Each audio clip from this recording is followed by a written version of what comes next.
Good morning. Welcome into the hot shop.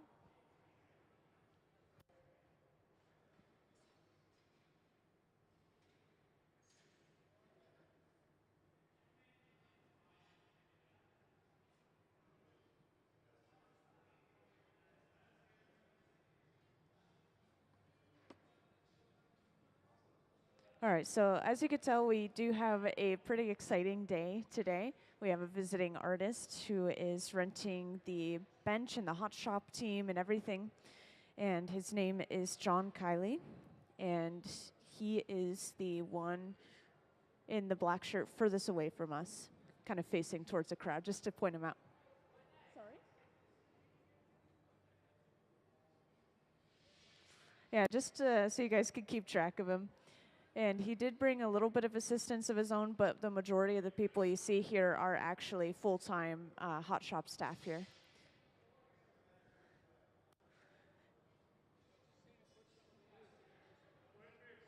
Oh yeah, we'll definitely be working on pieces all day today. They just finished this really large piece. They started it before the museum even opened, but they will be continuing to work on their pieces throughout the day. And on the screen, we've had a slideshow going of this visiting artist artwork. I just wanted to point that out real quick so you guys can get an idea of what some of his other artwork looks like. And as you can see, a lot of this involves bringing multiple pieces of glass together.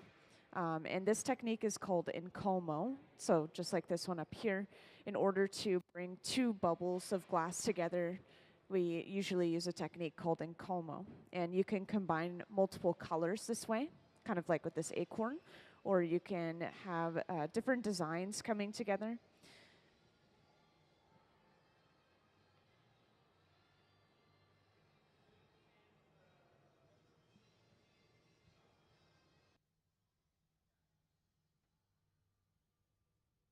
So the furnaces that we use for reheating these run between 21 and 2300 degrees Fahrenheit. And I'll be able to point this out even better once they start, but this large tank with the closed door is actually where we're getting our molten glass for our projects. It's basically like this giant pot of honey, except it's molten glass inside of there. And so all we do is we stick our pipe into the glass and then turn.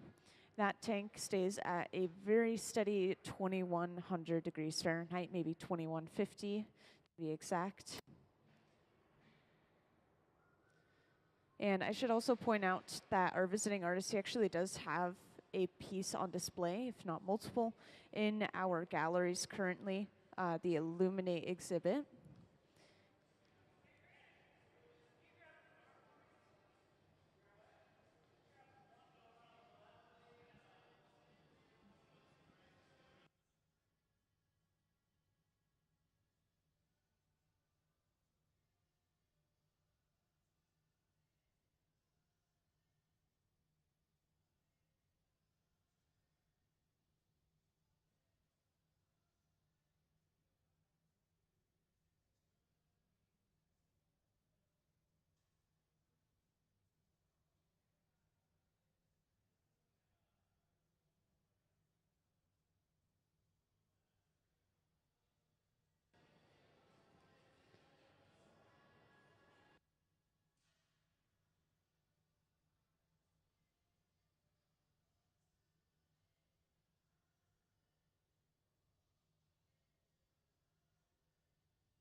So just to kind of catch you up with what's going on for this project, we are getting started over on the left bench, it looks like. And this is all starting with applying our color in the very first place. This is through a technique called a color drop or color overlay. And just to give you a visual example, this is how all of our colored glass is starting out. We get it shipped in bar form, and then we attach it to the end of a pipe and heat it up, melt it down. And you'll see over on that left bench, after we melt it, we literally drop it onto a small clear bubble. We spread that over top of that bubble to it out. And it looks like we're starting the bubble at the center bench. Once again, this is called a color drop or color overlay. This will give us a really smooth, even layer of color across the entire piece, much like the images up on the screen.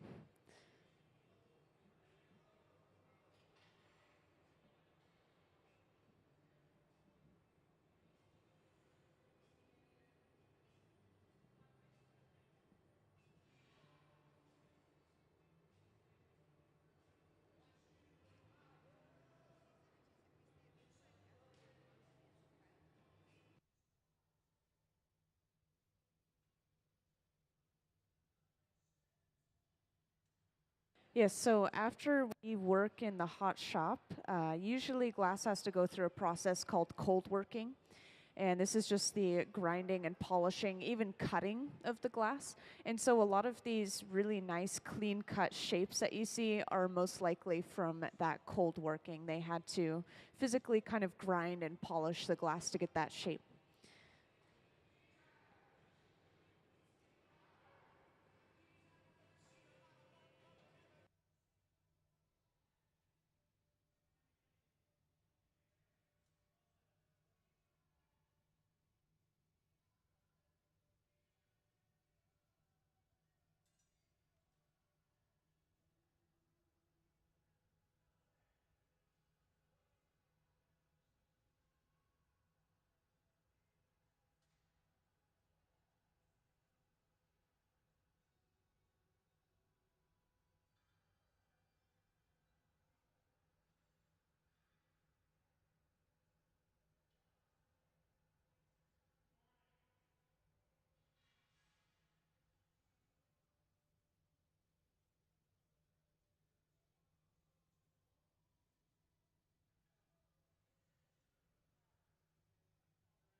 But luckily at the center bench, you can see up close and in person this color overlay process. So we literally will hold this clear bubble upright as we drop the molten color on top of it.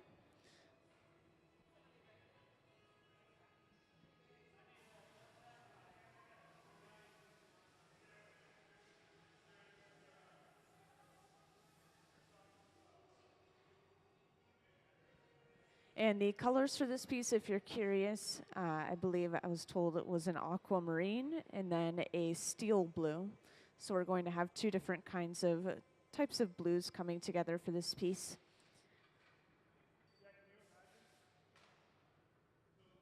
And after applying this color to the top of our bubble, this is going to just be slowly pushed back and kind of rolled back to completely cover up the bubble entirely.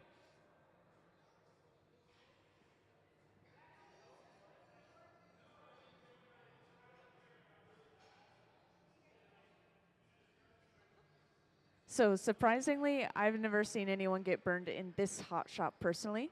Maybe I've seen like one burn that was like that big. Just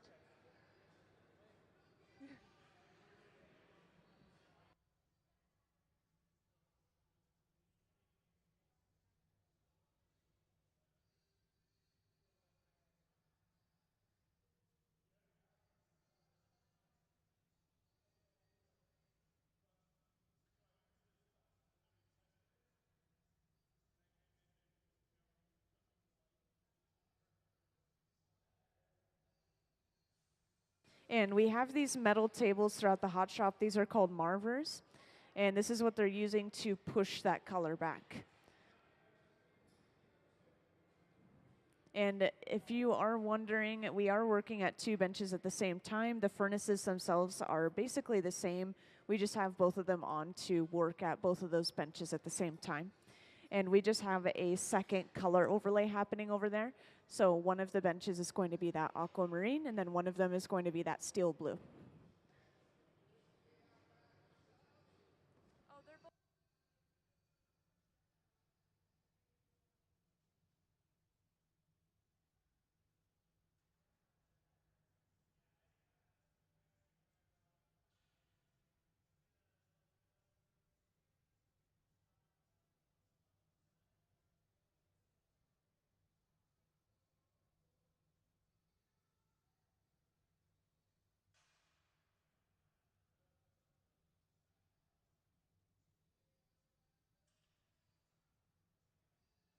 So that form that you guys saw when you first came in is very similar to this one on the screen, or this is what it could turn into anyways.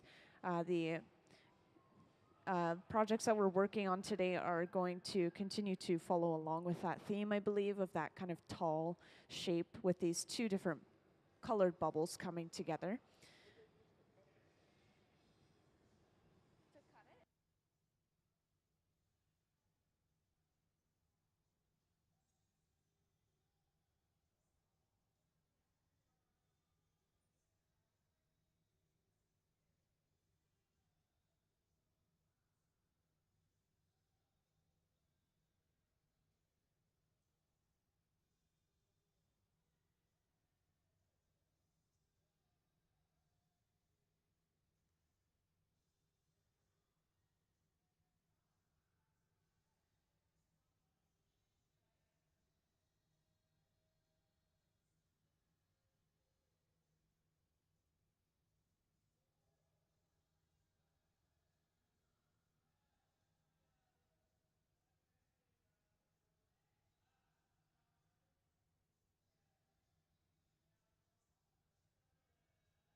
All right, so welcome into the hot shop to everyone who just joined.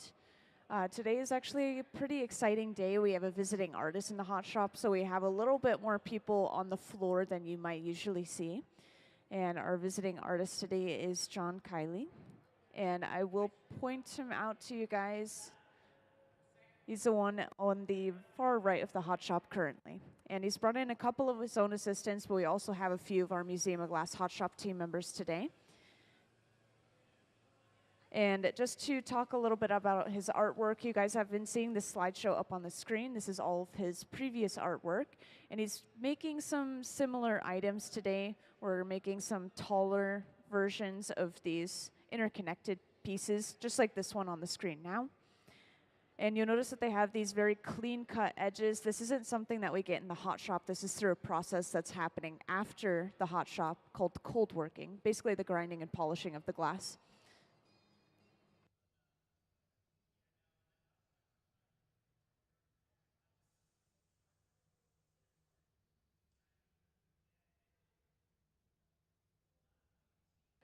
And I just want to give you all a little overview of the hot shop itself so you can orient yourselves a little bit. So first off, this large tank with the closed doors. We have two of these in the hot shop. These are our glass furnaces. This is holding up to 1,000 pounds of clear molten glass, kind of like a giant pot of honey, except it has molten glass in it instead.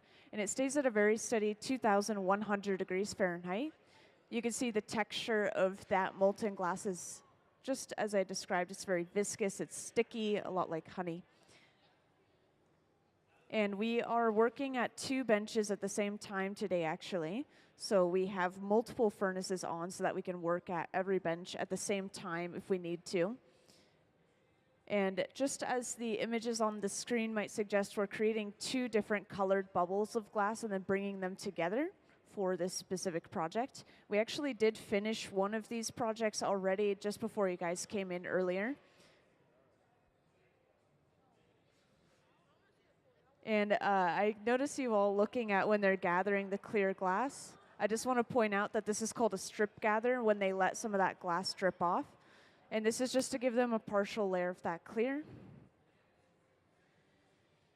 And just to point out the temperature of the heating furnaces, so the furnaces that we're using at every single bench, these are running between 21 and 2,300 degrees Fahrenheit. So just a little bit warmer than the molten glass itself. And at each bench, we have a torch as well that we'll be using. And these we just call large fluffy flames. They're kind of gentle on the glass. They run around the same temperature as the furnaces, however. But these torches allow us to heat up one section of glass at a time instead of heating up the entire piece of glass inside of the furnace overall.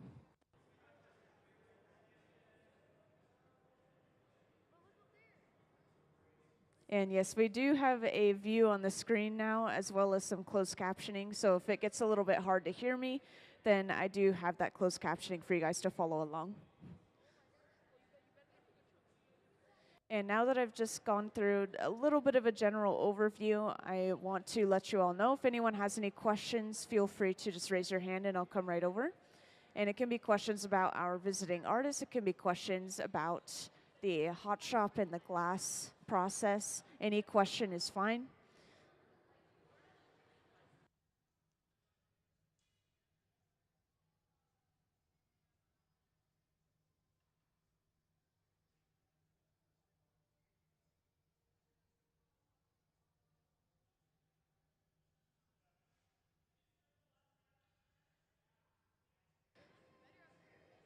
So that wooden spoon-shaped tool we were just using, this is called a block. And they aren't, just as I suggested, they are carved out of wood, usually a cherry wood. They're kept in water to help prevent them from burning. That's why you saw steam rising. And this is used to smooth and even that glass back out into a very round and smooth shape of our bubble.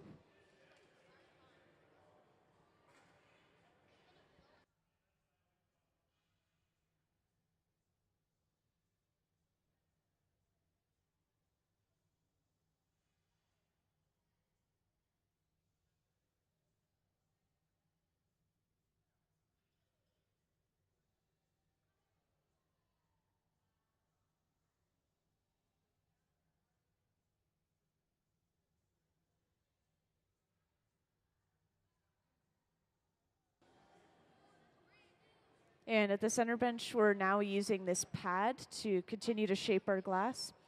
And I want to point this out. This is a little bit different than what you would usually see. It looks like we're using a carbon fiber pad. Usually you'll see the artists using stacks of newspaper, kind of folded up to follow along.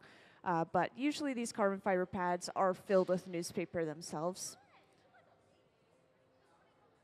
And this is where we're going to start seeing a lot of blowing happening. The bubble's going to get a lot bigger, and the glass will get a lot thinner overall as well.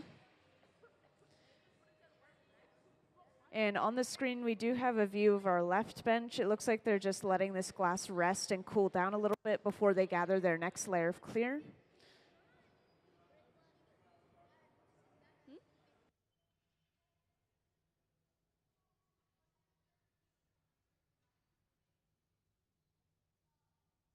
And we now have a view of the center bench as they continue to work with this carbon fiber pad.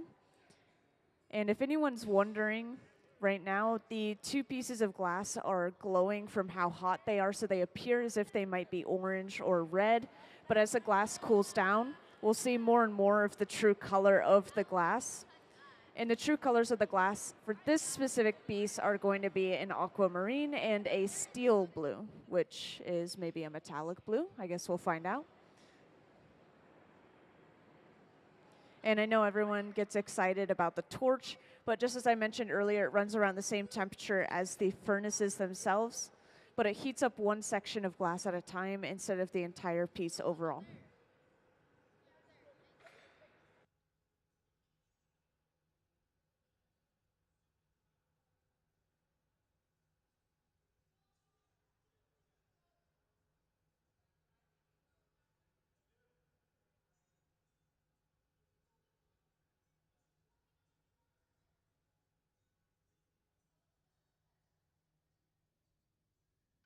And it looks like we're now going in with a pair of jacks. These two metal blades are used to carve a jack line into the glass. So this divot that we're creating, this line near the pipe, is where we will break the piece off the pipe later on.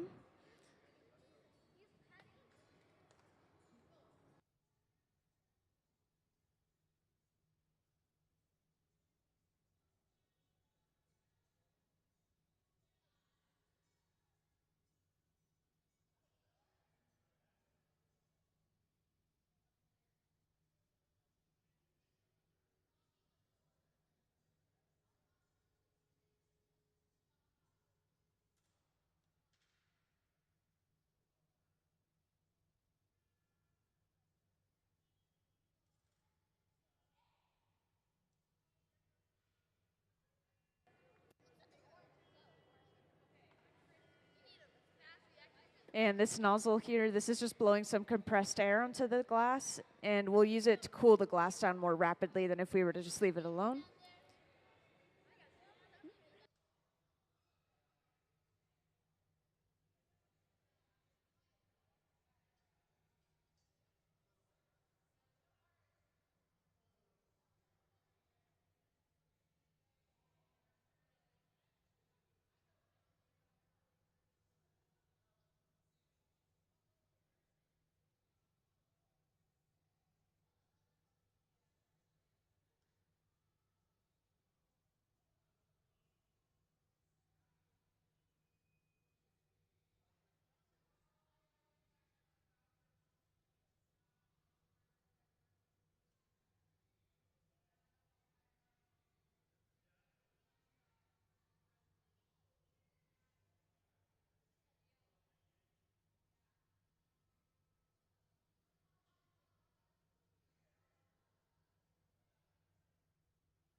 So after they heated up the bubble, they were hanging it down towards the floor, maybe even swinging it a little bit. And this is to stretch that bubble out to get a much longer shape of the glass. It usually thins the bubble out as well. And you'll see us do this for things like cups and vases, just to give you a couple of examples, since those are a longer shape for the glass. So yes, this is basically us just using gravity as another one of our tools to get this longer shape. And yes, I should point out that we blow into the end of the pipe to expand the bubble. Obviously, it's much bigger than it was before, and this is because we have blown into it quite a lot already.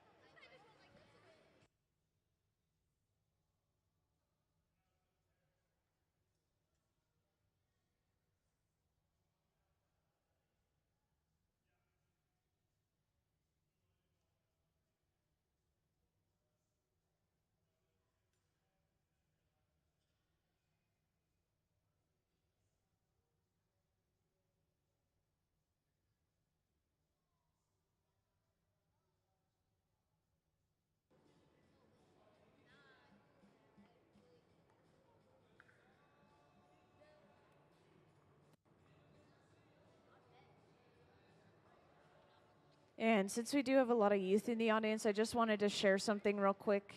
If anyone's interested in blowing glass themselves, there's an incredible program that I went through personally called Hilltop Artists, and it's where you can start blowing glass at the age of 12 and up.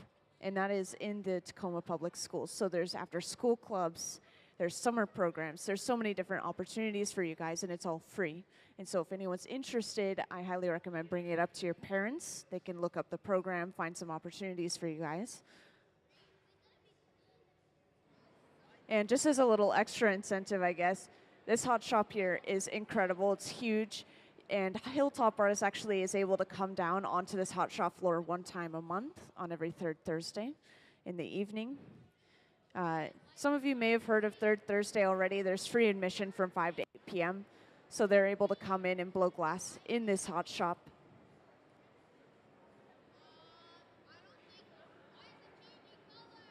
I explained this earlier. So the glass was only orange because it was hot. And as it cools down, it becomes more of its true color.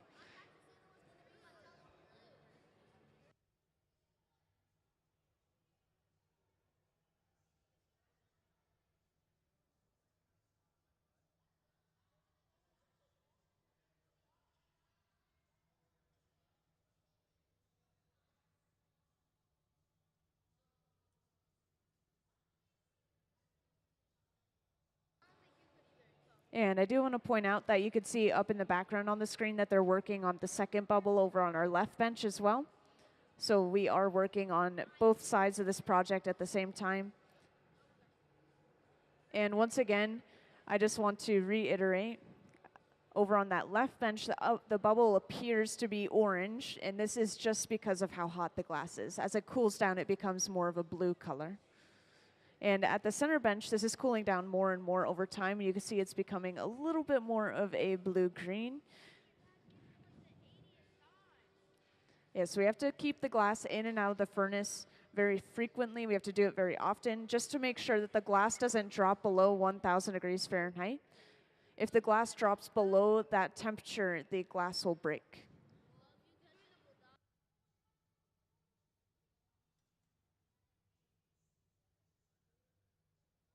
We've just attached a second pipe to the bottom of this bubble at the center bench.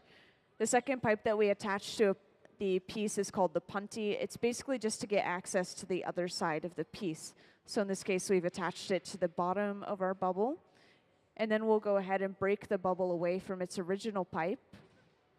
And the way we break it off is by using a little bit of water. This is going to crack the glass. And then we tap the pipe.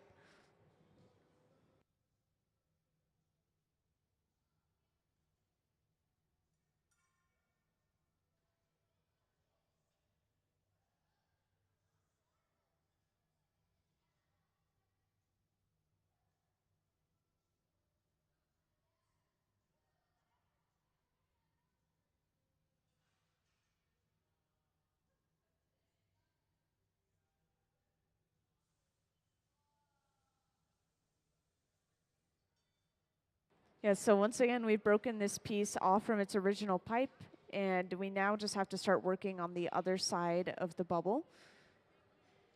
And this is where they're going to connect the second bubble that they've made over on the left bench as well. And I actually haven't seen this process personally, so we're both going to learn a little bit here as they connect these two bubbles together. I've seen a regular in Calmo process where they connect the two together, but this time we're going to have a little disc of glass right in between those two connected bubbles. You guys saw a slideshow earlier, but for those who haven't seen it, could I have John Kiley's work up on the screen again, please? Thank you. So just as a little visual reminder, these pieces are our visiting artist pieces. And I just wanted to point out these discs that we have basically in between those two bubbles. And the fact that these two bubbles are connected together.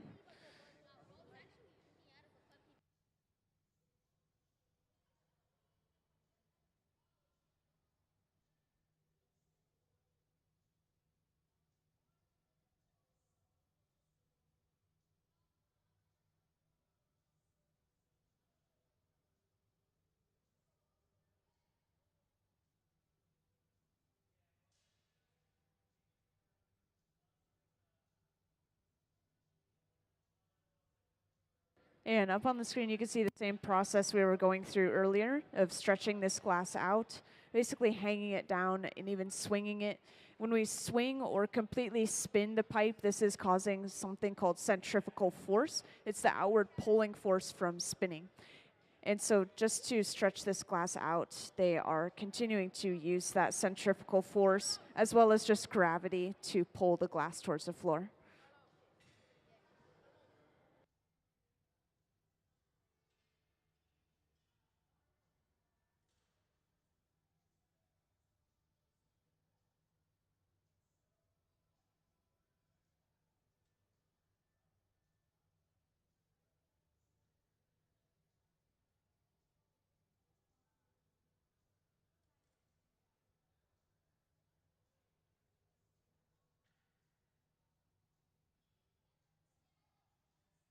Yes, so a lot of our tools actually don't have wax on them. Like the pipe, for example, we want the glass to stick to the pipe. But for tools that we don't want the glass to stick to, such as the jacks, which are the two metal blades here, we actually will coat those in beeswax once they're hot, and that will prevent the glass from sticking to them if the metal gets too hot. And we also do have a lot of wooden tools in the hot shop, as I'm sure you've noticed by now. And this is actually really important. As I'm sure a lot of you know, the wood is a very insulating material. And so when we touch glass with a metal tool, it's going to pull heat out of the glass into the metal tool. If we touch hot glass with a wooden tool, it's not going to really have that same effect.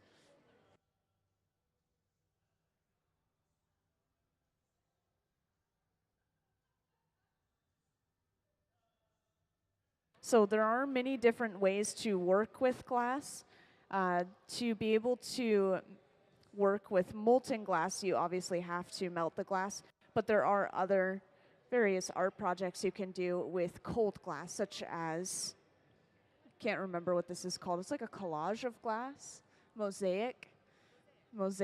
And then there's also various places where you can create stained glass, like a stained glass window. So those are a couple of examples there, working with cold glass.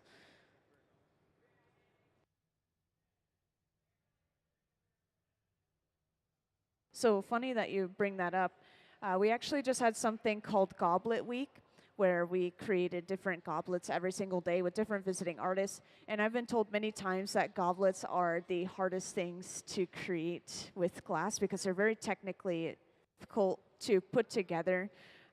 There's just so many small components coming together. So yes, I think goblets are probably one of the hardest, if not the hardest things to make out of glass.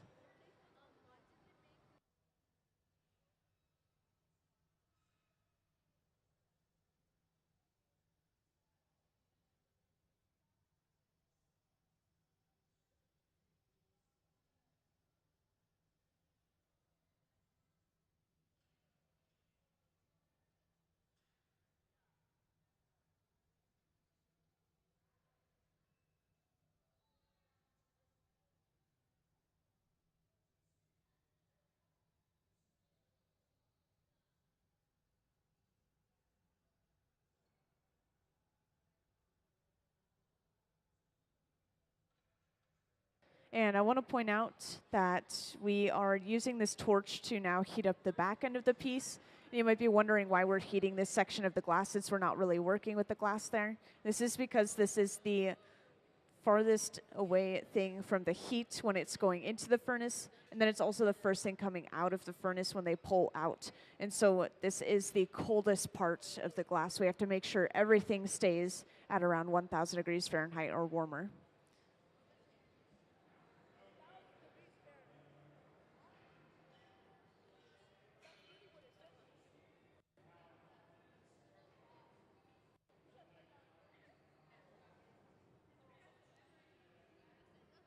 And for those who recently joined, once again, we have a visiting artist today, and his name is John Kiley. He's the man sitting at the center bench and currently working with the glass.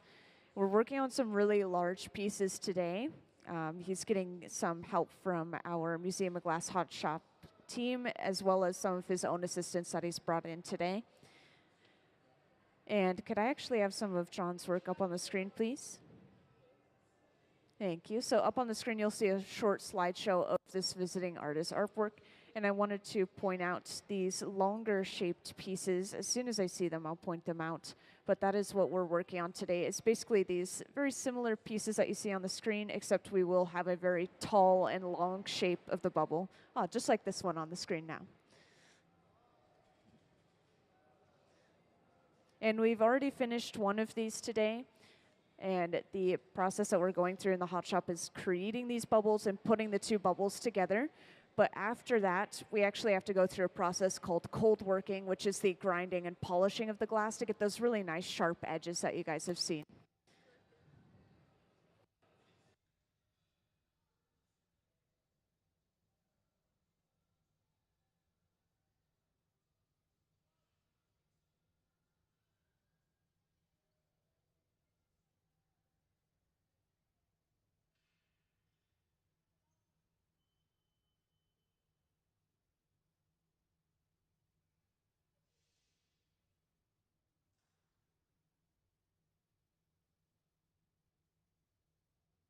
Now, over on that left bench, we've just attached a second pipe to the end of our piece.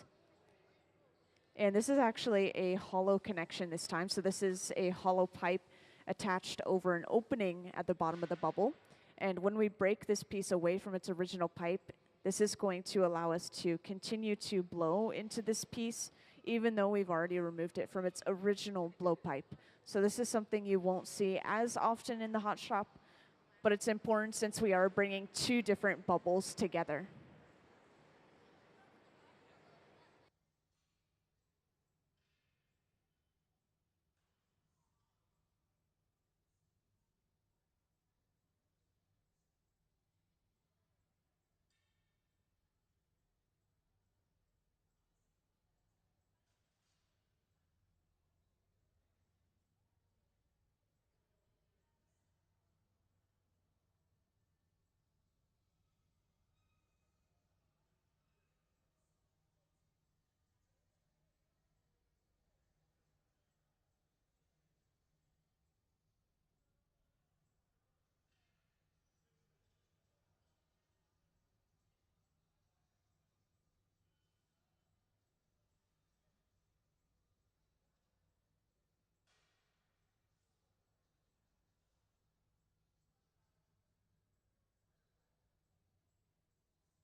And just to point out a couple more things about our visiting artist real quick, he actually has some pieces on display in one of our exhibits in the museum currently. So if you go through the Illuminate exhibit, which I'm sure you guys will, you guys should see some of his artwork, finished artwork, up close and in person.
And if I didn't mention to everyone else already, if anyone has any questions, feel free to just raise your hand and let me know. This applies to the entire audience, not just the kiddos in the front.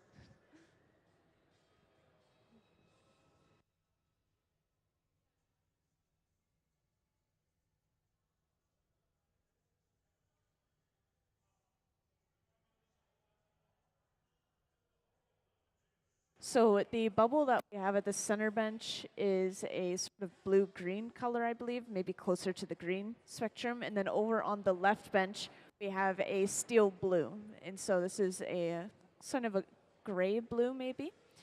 And those will be the final colors of the piece. When we're working with the glass, it is going to appear orange or red, maybe even yellow, depending on the colors of the glass that we're working with. But as it cools down, it becomes more and more of its true color.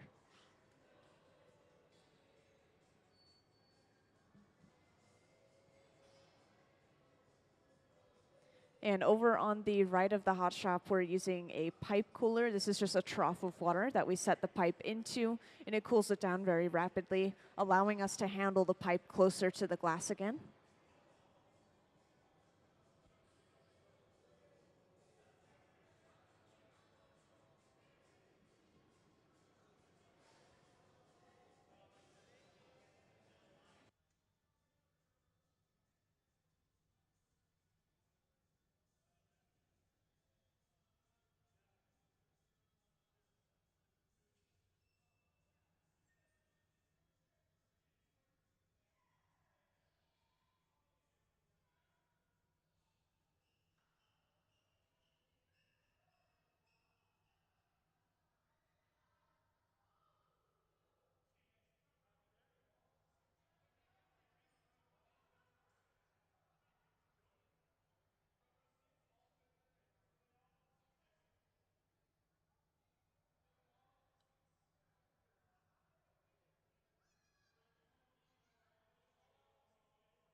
All right, so you guys just joined in on something pretty exciting in the hot shop.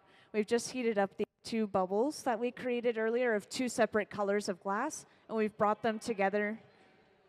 And you can see that we're actually applying quite a bit of force when we're bringing the two bubbles together. And this is going to make it so that we have a disc of these two colored glasses pressed together in the center, actually. And they will continue to smooth this shape out on the outside of the bubble and make it appear flush and smooth again later on. And now that I just quickly talked about what they're working on in this exact moment, I want to give you guys a little introduction as to what we have going on in general. So today we actually have a visiting artist, John Kiley, and this is a pretty exciting day when we have a visiting artist in the hot shop. We're working on a very large piece right now, and this is the second piece that they've made today.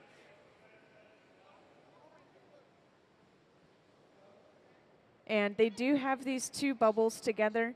From here, they are going to work on making them smooth. And later on, the process is not going to be completely done. They have to finish off the piece by completing a process called cold working.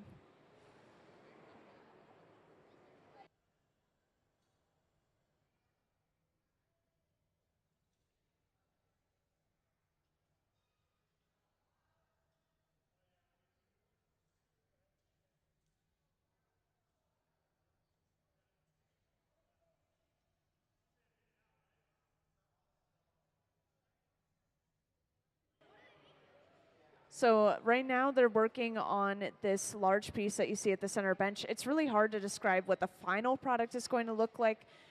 And so could I actually have John's work up on the screen real quick, please?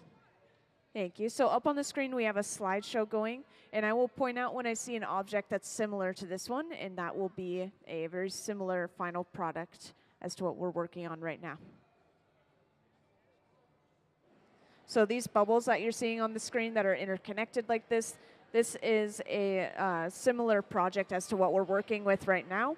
Obviously, these bubbles we have connected are a lot longer in shape, and that's pretty much the only difference. Afterwards, they have to go through a process called cold working, which is grinding, polishing, cutting the glass in general while it's cold. And so this process is not going to be done when they put it away today.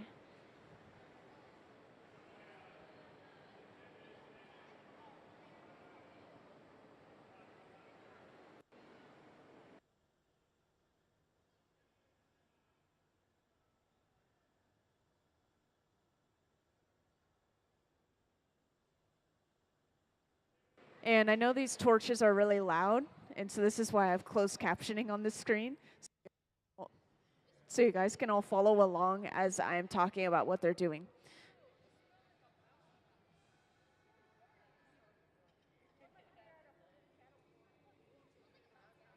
And if anyone's curious, these torches that we're using are around the same temperature as the furnaces themselves, probably between 21 and 2300 degrees Fahrenheit. That's probably 4 times the heat that your oven gets up to at home, probably around 500.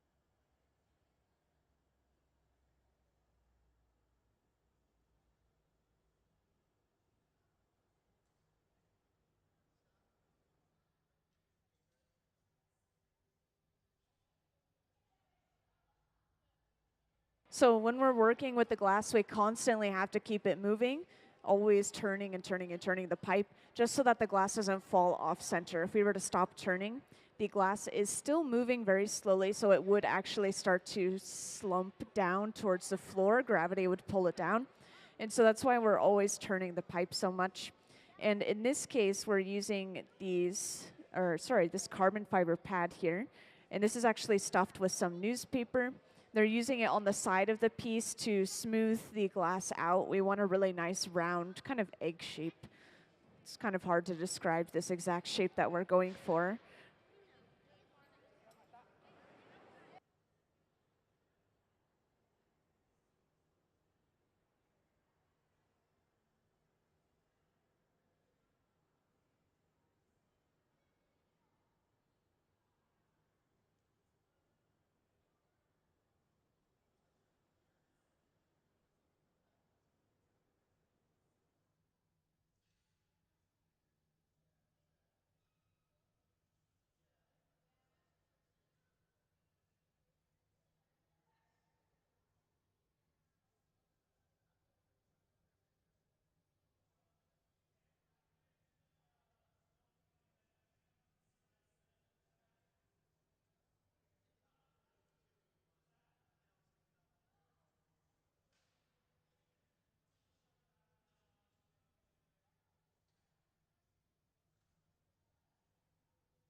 And our visiting artist, John Kiley, I want to just give a couple other pieces of information on him. He actually has some artwork on display right now in one of our galleries, the Illuminate exhibit. So I'm sure you guys will see it when you actually go through the galleries yourselves. And he is an artist that actually has 32 years of glass blowing experience. He started when he was 19.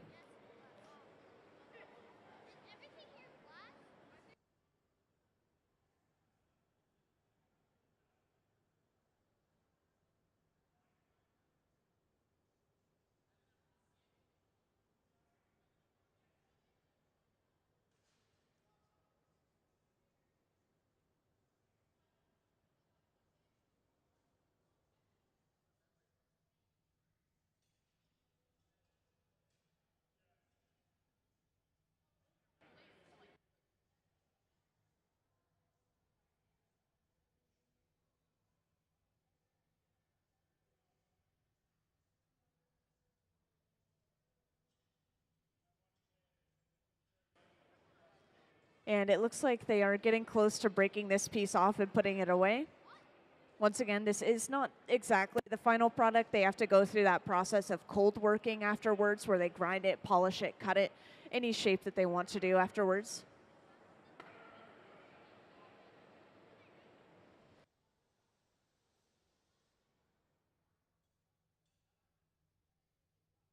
So if a piece of glass is over 1,000 degrees Fahrenheit in the hot shop and it falls on the floor, they usually have a small period of time where they can reattach it to their pipe and save it because it's so hot that it's actually kind of moving still. It's not going to shatter when you drop it. If it's even hotter than that, it might slump down as it melts continuously into a puddle, kind of.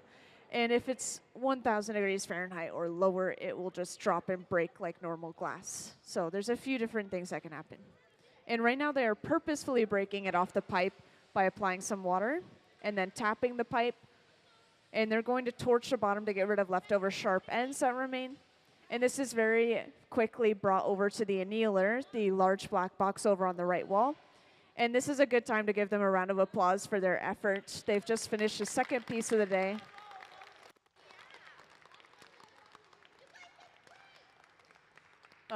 That was a very good round of applause. Thank you very much.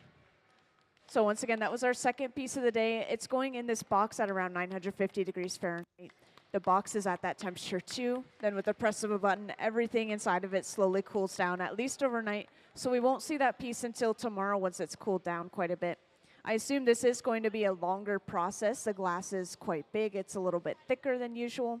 So we might not see that piece of glass for a couple days.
So since we've just finished a couple of large pieces, both in a row, it looks like our artists are just taking a little breather, getting themselves some water and things. Right now, they are getting some color ready inside of the garage, this large silver box right here. This is where we preheat our color. And we are going to start from the very beginning of the process now, getting the color on our glass bubble in the first place. And then we can start to create those two bubbles of color, bring them together, just like that last piece you guys saw. So up behind the hot shop, this is some history on the museum and the building and the cone itself.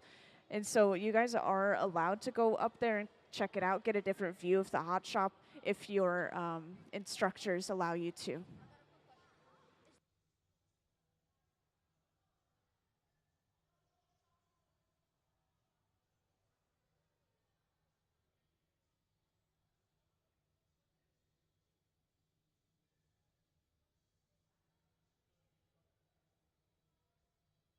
So this cone that we're inside of is based off of these old wood burners we used to have along this waterway.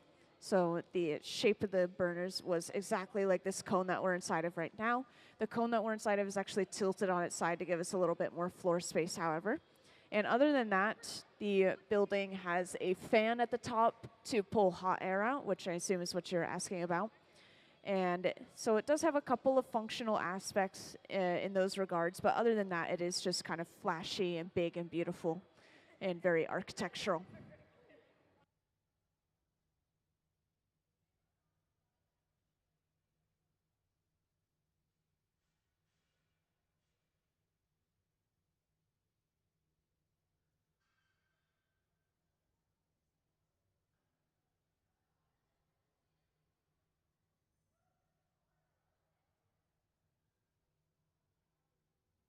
And now there is something I wanted to bring up to you all real quick as well.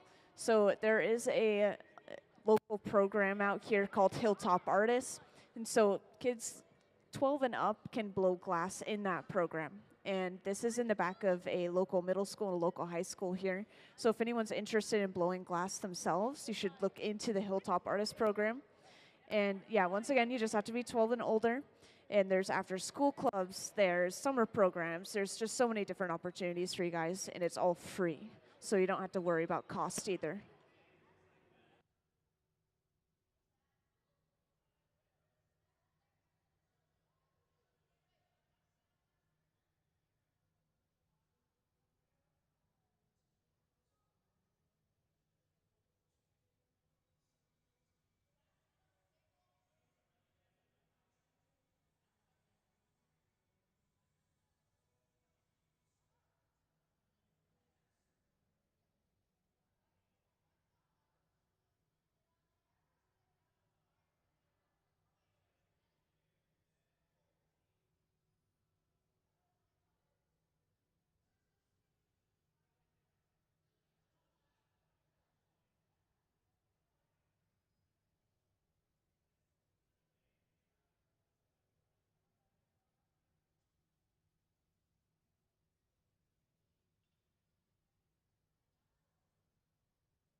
So they will be creating pretty much that same shape as last time.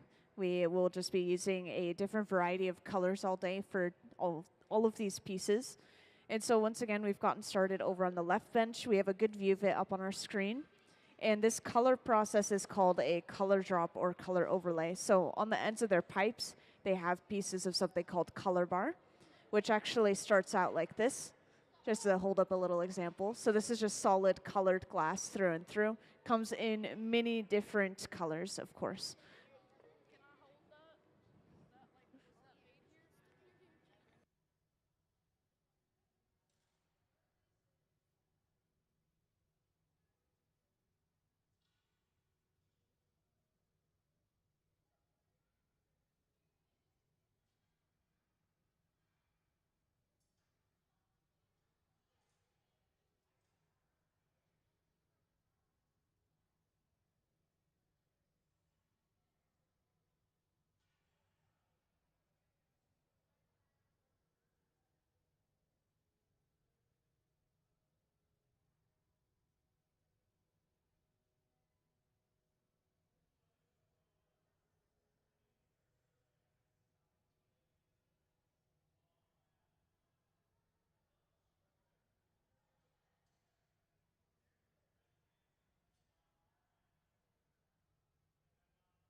So the furnaces actually run off of natural gas and forced air. So you can compare it to a natural gas stove. It's just that same material. And they start them probably an hour or two before they start blowing glass. They heat up relatively quickly, actually.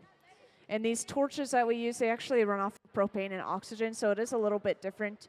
I think the propane allows it for a little bit more of a focused heat.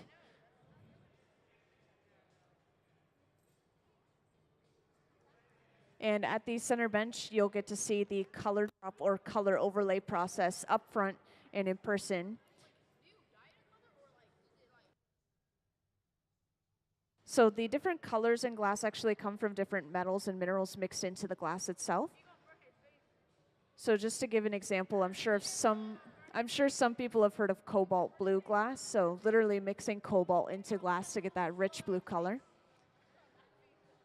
And at the center bench, they just completely melted the color, dropped it onto a small clear bubble. And this is going to be rolled back to completely cover up that clear bubble, creating a really smooth, even layer of color across our entire piece. And so if you were to look at any piece in the gallery and just see this one singular solid color across the entire piece, this is most likely how they got it. We usually don't make pieces fully out of color. I've never seen it personally, just because colored glass is very expensive, and so it's also concentrated. We just use small amounts of it throughout the glass.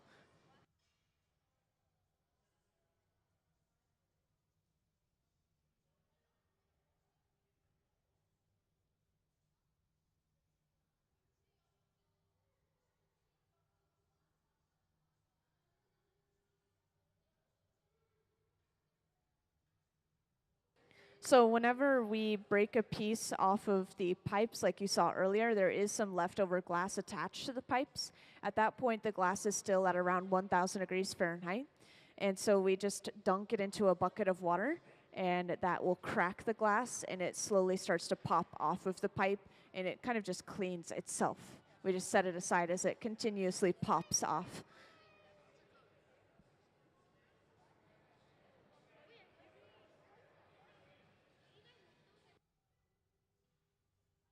Yes, so these pieces on the front pedestal here are actually left over from something called Goblet Week. This ended Sunday, and this entire week ending Sunday, they were working on various goblets every day during that week, having different visiting artists coming in. It was a really exciting experience, and then they ended up selling a lot of the goblets on Saturday.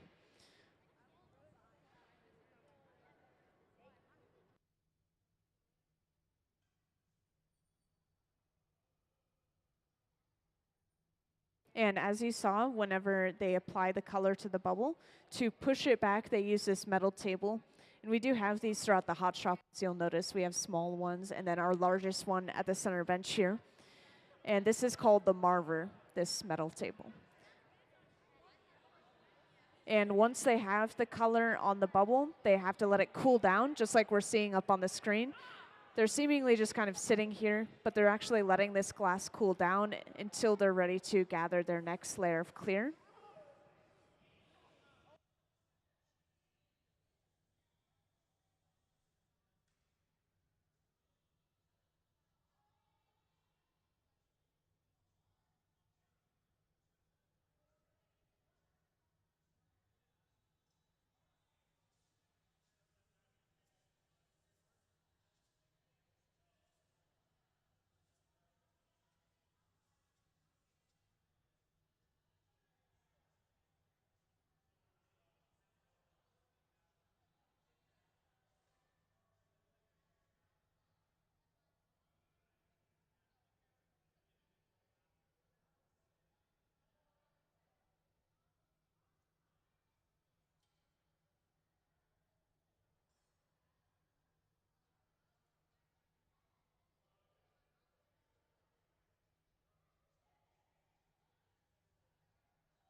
So the glass mixture that we use is actually specifically a soda lime glass. So that means that we have mostly silica sand, as all glasses are. And then we have a little bit of soda ash and a little bit of limestone. And that lowers the melting point of the glass. So surprisingly, 2,000 degrees Fahrenheit, the temperature a glass is completely molten at, is lower than what it would usually be.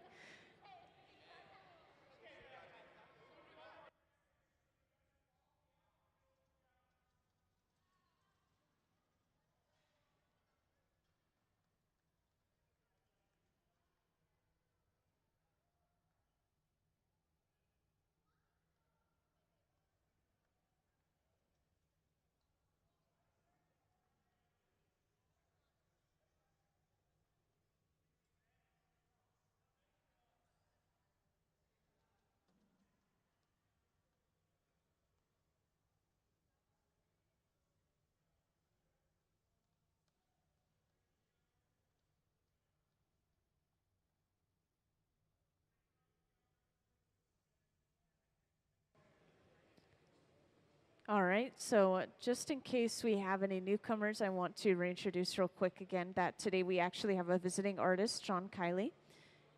And that is the man standing to the left, kind of in front of the furnace in the back there, just to point him out to you all. And he is an artist based in Seattle, San Francisco, and he's actually got 32 years of glassblowing experience. He started at 19. And he does have some pieces currently on display in the galleries. If you were to go through the galleries, keep an eye out for them in the Illuminate exhibit. And we are continuing to work on some very large pieces of his today. These are some of the largest pieces you'll see in the hot shop being made, honestly.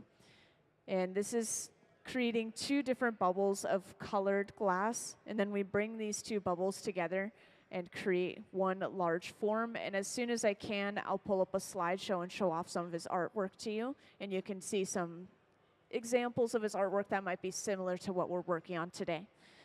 And if anyone has any questions throughout the process, feel free to raise your hand and let me know. And I'll come right over to answer that question.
All right, welcome to everyone who just joined in the hot shop. Just to give you guys a little overview real quick, today we actually have a visiting artist, John Kiley, and that's the one up in front waving at you all. And he is an artist based in Seattle, San Francisco. He's been working with glass for 32 years. He started at the age of 19. And today he has brought a couple of his assistants along with him, as well as the assistants of our Museum of Glass Hot Shop team. And we are creating some very large pieces of his today. You'll see how these come together later on. But we are actually working at two benches at the moment. working on two separately colored pieces of glass, and these will eventually be brought together to form one large piece. So it'll be a pretty long and exciting process watching them create this piece of glass. And I want to point out this large tank closed door in the back. We actually have two of these furnaces. These are our glass furnaces specifically. They stay at 2,100 degrees Fahrenheit. They run 24/7, so that glass is always ready for us. And it holds up to 1,000 pounds of clear molten glass. It's basically just this giant pot of honey if that honey were completely molten glass. And just like honey, the glass is very viscous and sticky. And so to gather more layers of it, all we have to do is stick our pipe into the glass and then turn, and it gathers a ball on the end. And so that's what we're doing over and over again here. We are letting the glass cool down, then gathering another layer until we've built up all of the mass we need for this piece.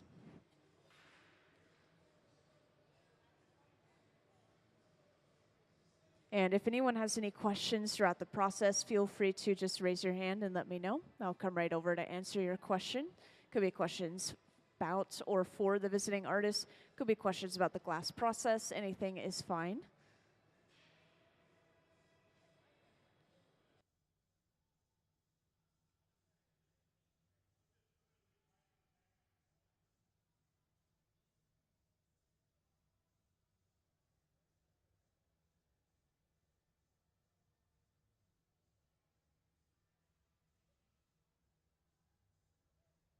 Yes, so that's an example of one of our glass furnaces. It's really hard to see inside of there, especially when you're looking directly in, but there's just this giant pool of molten glass.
Oh, and these furnaces at each bench, these are running between 21 and 2300 degrees Fahrenheit. They're used for reheating only, so there's no glass physically inside of these furnaces. It's just heat to reheat the glass. And those run off of natural gas and forced air.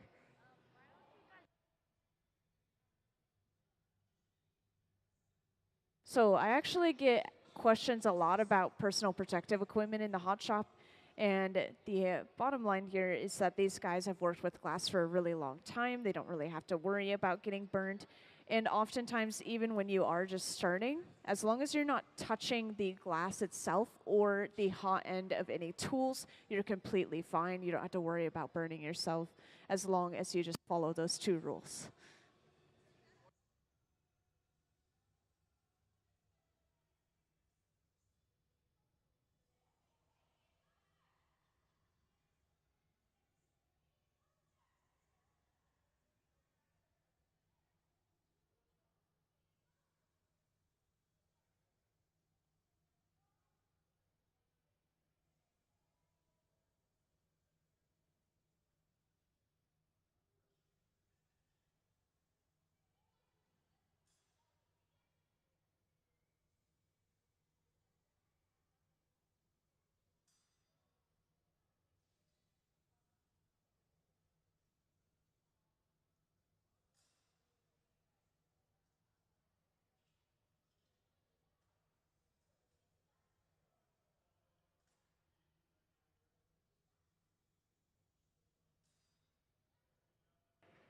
Yes, so this is something I should probably mention. So all of the tools we're using in the hot shop, such as the steel tools and the steel pipes, the concrete floors, all of these are not going to melt when the glass touches them.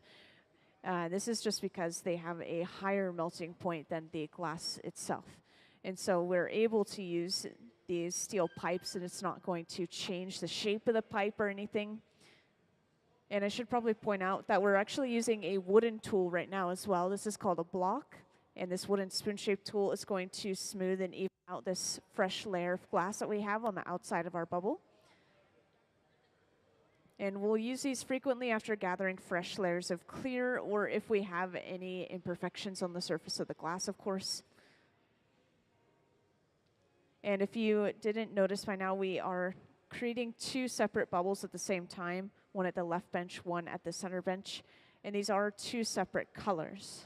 They will come together. And the bubbles themselves look orange right now. This is just because of how hot the glass is. It's glowing like lava. It's radiating heat as well as light. And so as this glass cools down, we'll be able to see the true colors of it a lot better.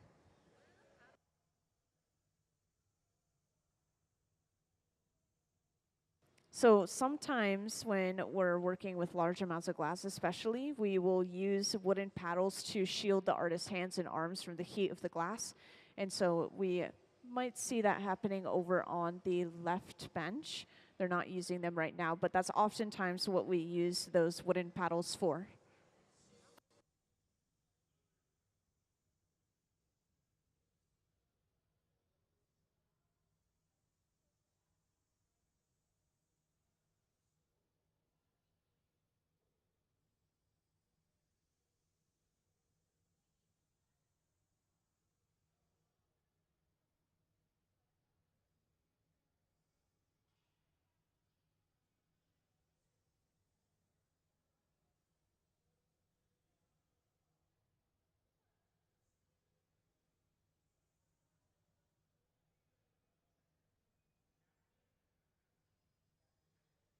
So we'll be using these shortly, but these torches are running around the same temperature as the furnaces themselves, between 21 to 2300 degrees Fahrenheit. But these torches heat up one section of glass at a time instead of heating up the entire thing overall inside the furnace. So we can work on one section of glass or focus extra heat there. And this is where a lot of the blowing is going to start happening as well.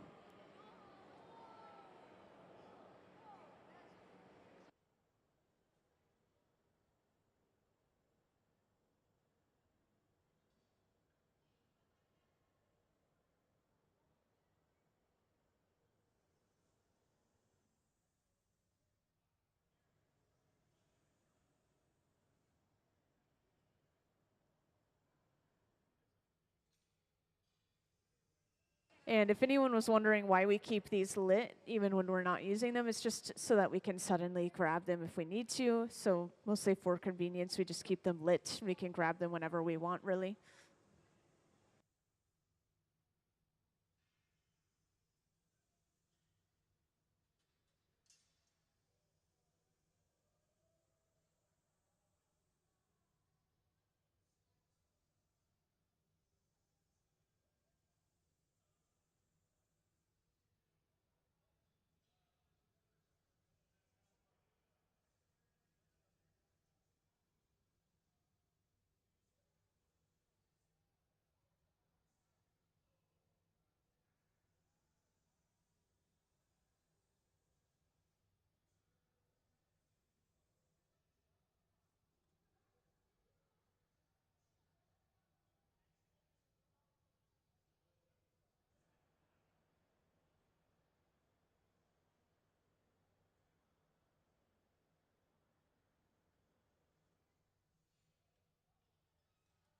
So I just wanted to point out real quick what we were doing at the center bench. We heated the glass up, and then we created something called the jack line using a pair of jacks, those two metal blades in the artist's hands. And this is where we will break the piece off the pipe later on, is from this line that was created. And this still is going to be blown out more than it is right now on top of everything. This piece is going to get quite large.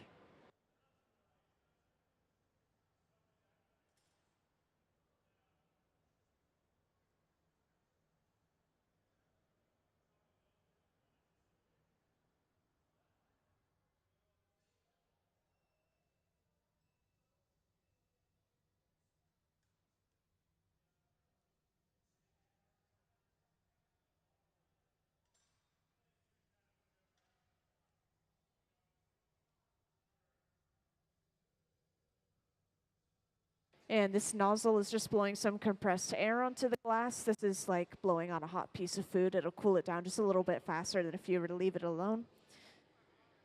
So oftentimes they'll use it to keep glass from moving too much in a connection area, such as that jack line.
Yes, so to stretch the glass out and get a longer shape, we will oftentimes heat the glass up and then either hang it down or even go as far as swinging it or even spinning it 360 degrees all the way around.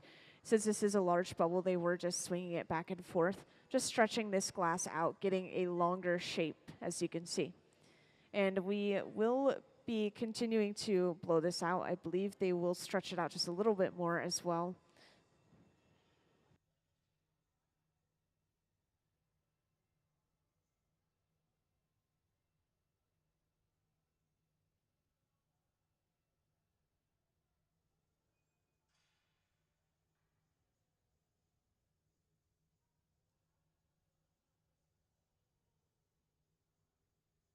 So the pipe that the glass is attached to is basically just like this giant straw.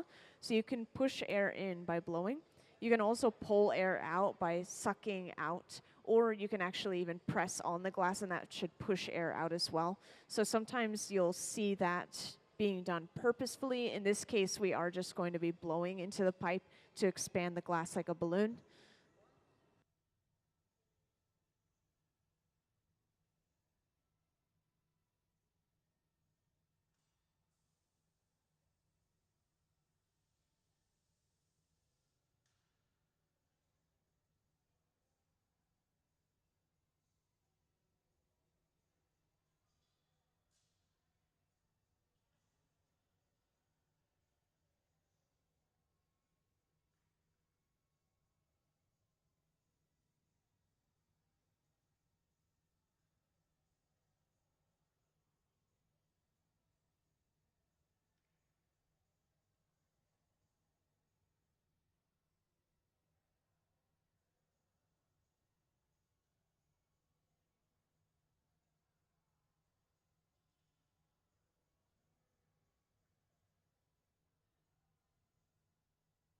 So whenever we're working with a piece of glass, we are constantly keeping the pipe turning 360 degrees just to make sure that the glass doesn't fall off center. If we were to stop turning, the glass is still semi-liquid in this state and it will just start to slump towards the ground.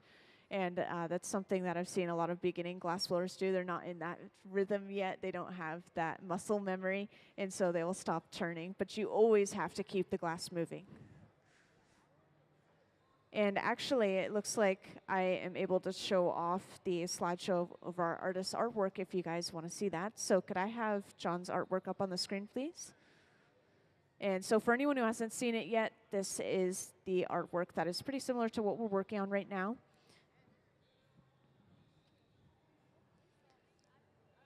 So these are all bubbles of glass that were taken and then pushed together to create these shapes. And obviously, oh, actually, this one I want to point out specifically. This is kind of a similar shape to what we're working on today. So this is a very long version of our other bubbles that you saw. And as I was just about to say, these bubbles are obviously continue to be altered after we're working with them in the hot shop through a process called cold working. So we'll take the bubble, and we'll cut it, polish it, grind it, do whatever we need to get these special shapes after they're done. And once again, that process is called cold working. So even when they're finished with these pieces in the hot shop, these pieces aren't quite done, and they are a long process to finish them.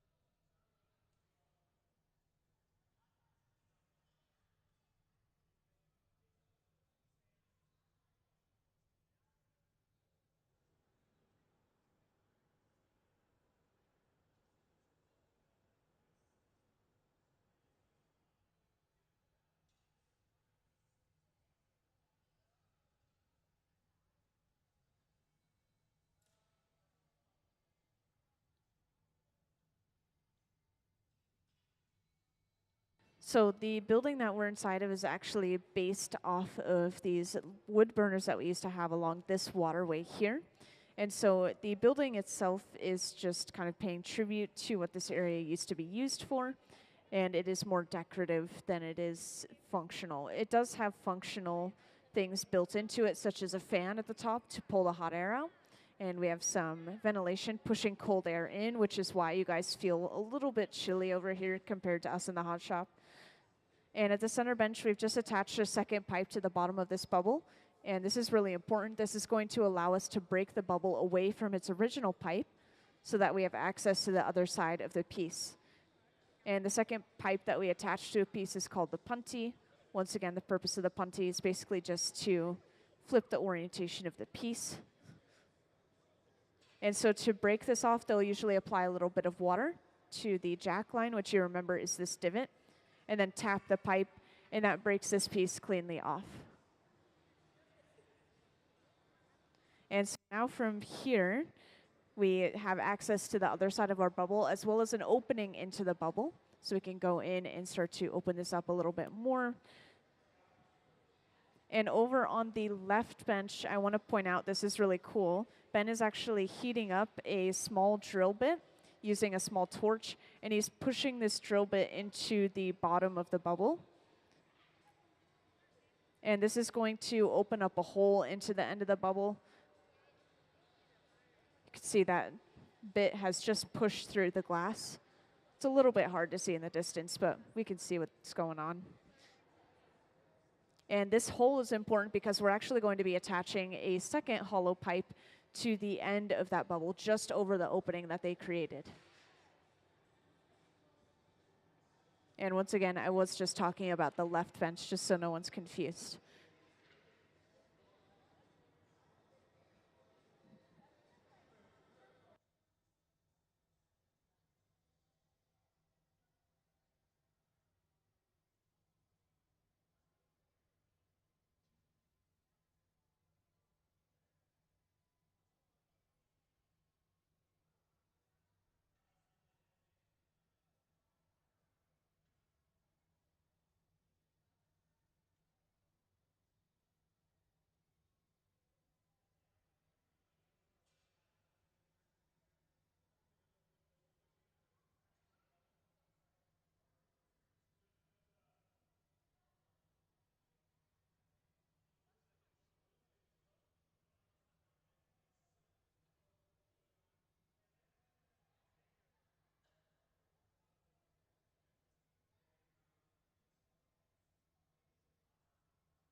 So whenever we're done blowing glass, we actually leave the glass furnaces running 24/7, the furnaces that are physically holding the glass.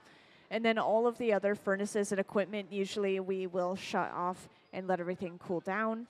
And then we just turn them on maybe an hour before we get started the next time. And we do actually have many things going on at the museum other than us just being open during the day. Oftentimes we'll have special events in the evenings or be open on days that the museum is closed for special projects and classes and things like that.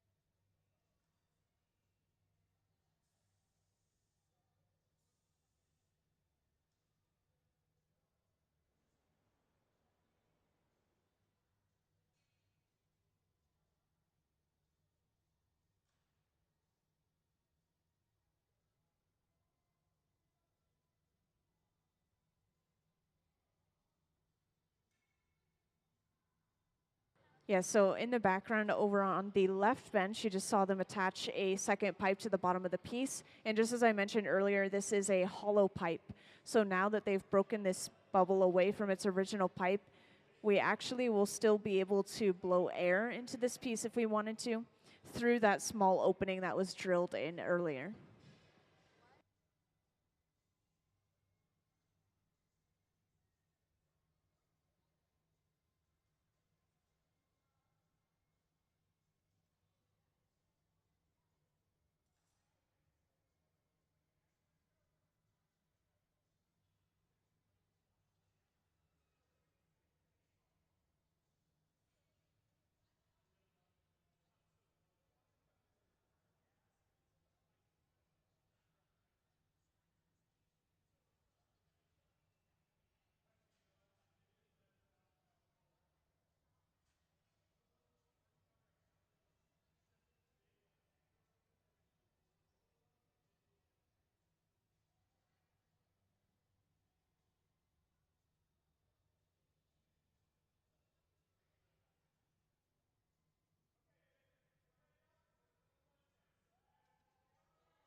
All right, for the rest of my audience, just to give a little recap, once again, we have a visiting artist today, John Kiley, and that is the man who's been sitting down and working at the center bench, and he's brought in a couple of assistants, as well as just having our Museum of Glass Hot Shop team as assistants themselves. And he actually has 32 years of glassblowing experience, started at the age of 19, and he's an artist based in Seattle and San Francisco. Currently has pieces on display in the museum, so if you want to see some of his final products, you can check those out. It's in the Illuminate exhibit, so keep an eye out for John's work in the galleries. So that will be happening relatively soon. They are just getting the bubble ready over on the left bench. They have to make the opening the same size and pretty much the same thickness and everything as the opening at the center bench. And then they will be able to start to heat the bubbles up and then connect them together.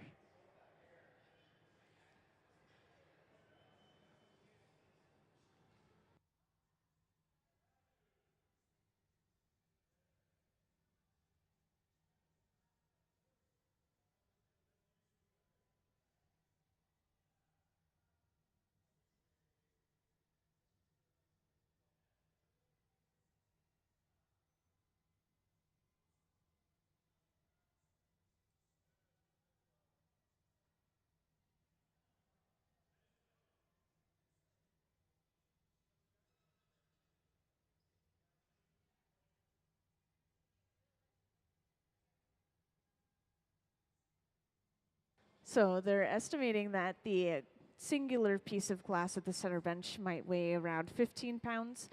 And the only thing that you have to keep in mind, though, is that it feels so much heavier when it's on the far end of the pipe all the way away from you.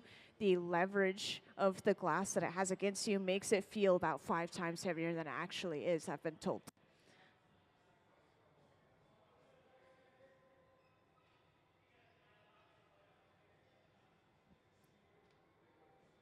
And over on that left bench, you could see that they're finishing up that second bubble.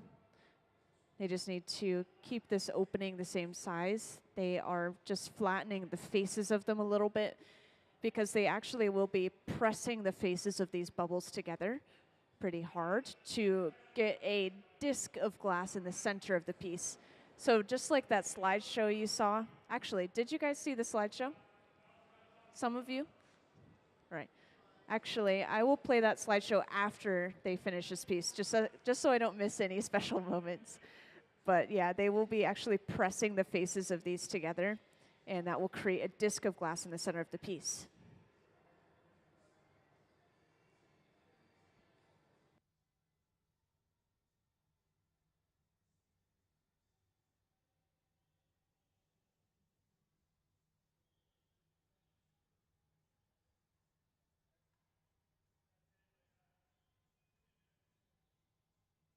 And once again, every now and then the heat will start to travel towards the artist's arms, or hands, I should say. So they are using a pipe cooler. This is just a trough of water that they set the pipe into to cool it down quite a bit. And they will now be able to handle the pipe a lot closer to the glass.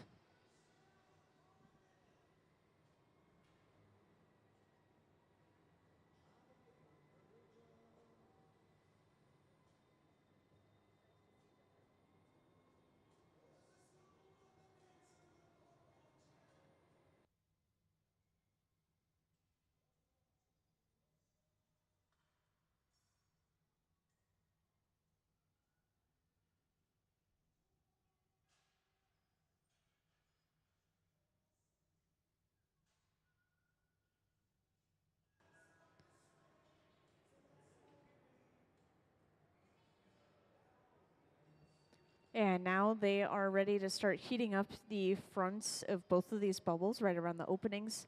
They're getting ready to physically connect these two bubbles together.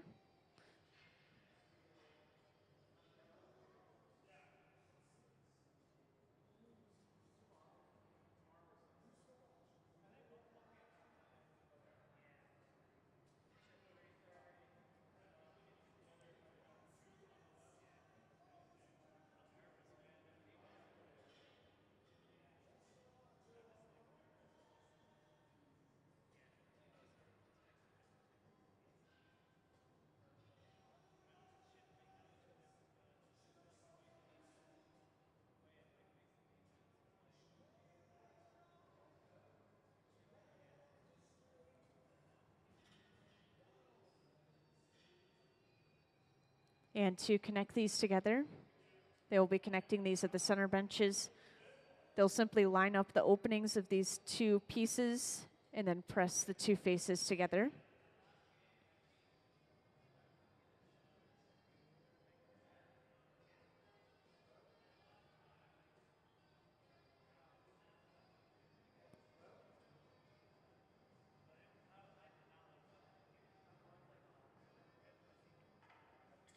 And after breaking that second pipe away, they are left with the two bubbles connected.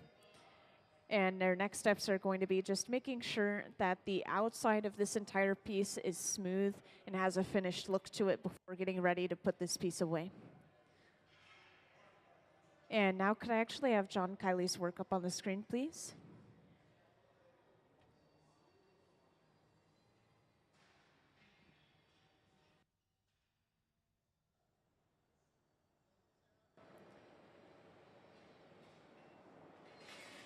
Could I have some of John's work up on the screen, please?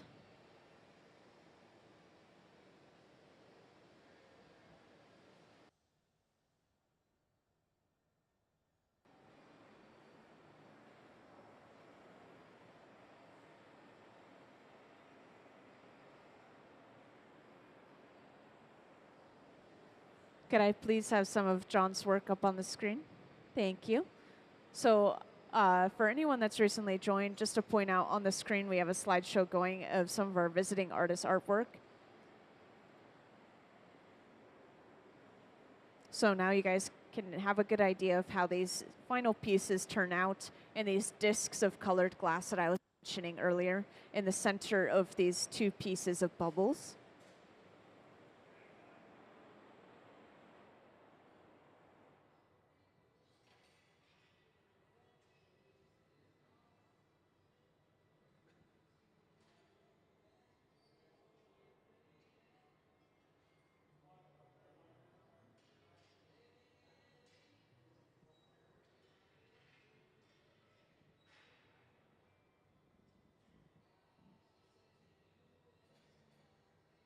And so something I should point out is that once this piece is done in the hot shop, the piece overall is not quite done itself. As you saw with a lot of those pieces on the slideshow, they had these really clean cut edges and these abstract designs. And so this is done in the cold working shop. So this is the hot shop. There's actually a cold shop where they grind and polish the glass and they can cut the glass into those shapes that you saw on the screen.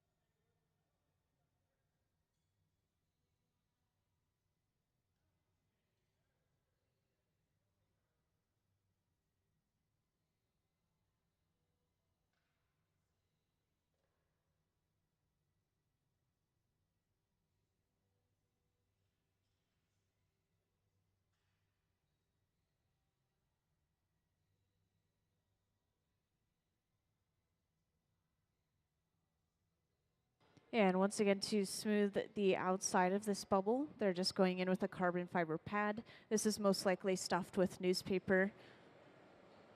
And at the same time, every now and then, they're using these wooden paddles to shield the artist's hands and arms from the heat. That's why they're hovering around with those paddles. And these torches are being used to heat up the back end of the piece. This side of the glass is a lot colder since it is the last thing going into the furnace and the first thing coming out. We want to make sure to even all of the heat in this glass out before putting it away.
And just like earlier, to break this piece off, they apply a little bit of water to that connecting area before tapping the pipe that breaks that piece cleanly off.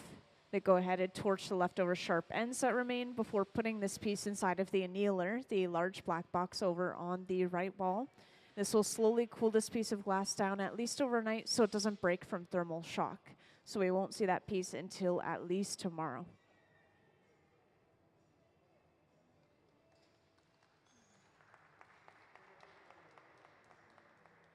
Thank you.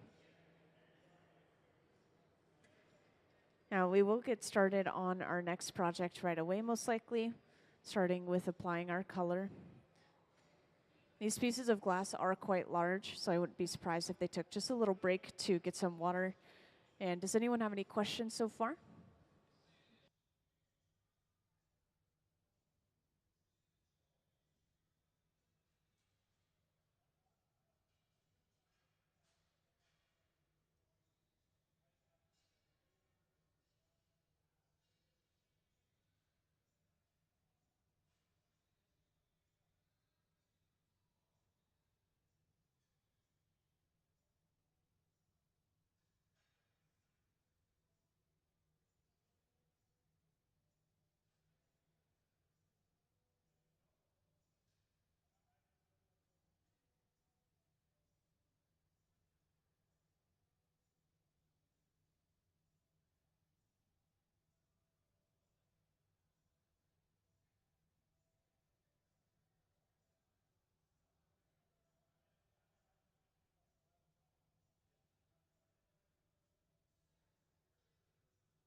So welcome into the hot shop.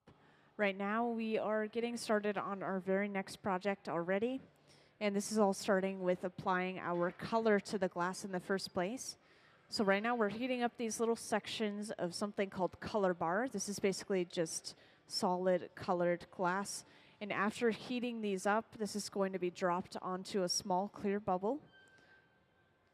So it looks like Gabe is starting one of those clear bubbles now.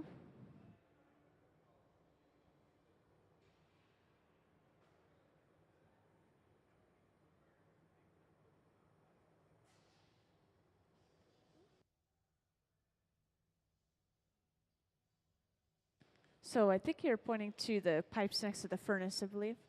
I think that they're just letting those rest and cool down inside of a bucket of water. And since it is kind of hands-on, all hands on deck for this project, for a lot of these parts of our project, you'll see we'll accidentally leave a door open here and there, or a pipe will be left aside until somebody has the time to pick it up and move it someplace else. And on the screen, we can actually see a different view of these pipes that you're looking at. Looks like one of them is a sort of scraper, and this is something we use whenever we fill the furnace with new mixture. We actually push the mixture back using that tool there.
So I've been told that steel is actually a pretty poor conductor of heat.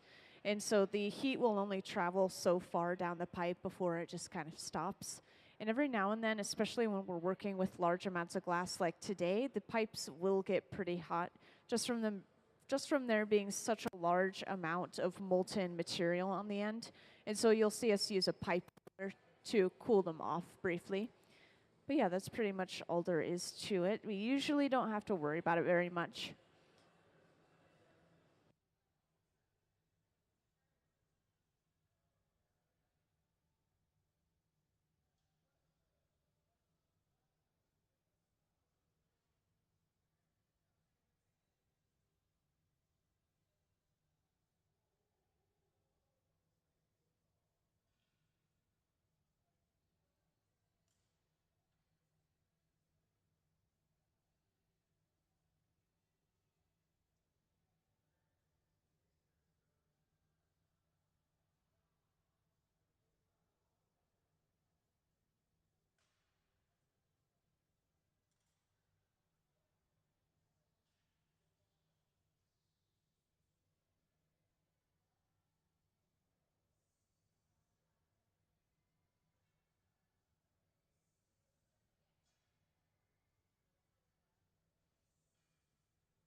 So just in case anyone else is curious, on this front pedestal, we just have some leftover goblet pieces and goblets themselves from our goblet week that we just had. It ended Sunday. And these are just some leftover pieces from that. I believe these are the specialty pieces they were making Sunday with the Hot Shop team. And that was with the lecture from Walt Lieberman, our other MC, if anyone's curious.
So for the few who recently joined, if you guys weren't here earlier, today we actually have a visiting artist with us, and his name is John Kiley.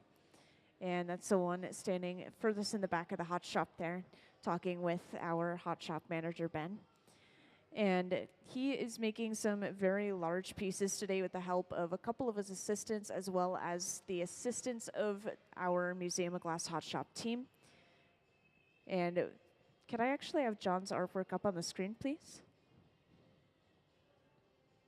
Thank you. So up on the screen, we'll have a slideshow going of John Kiley's artwork, and I'll point out a piece that's pretty similar as soon as I see it, but this will give you guys an idea of what we will be making and some things that John likes to work on.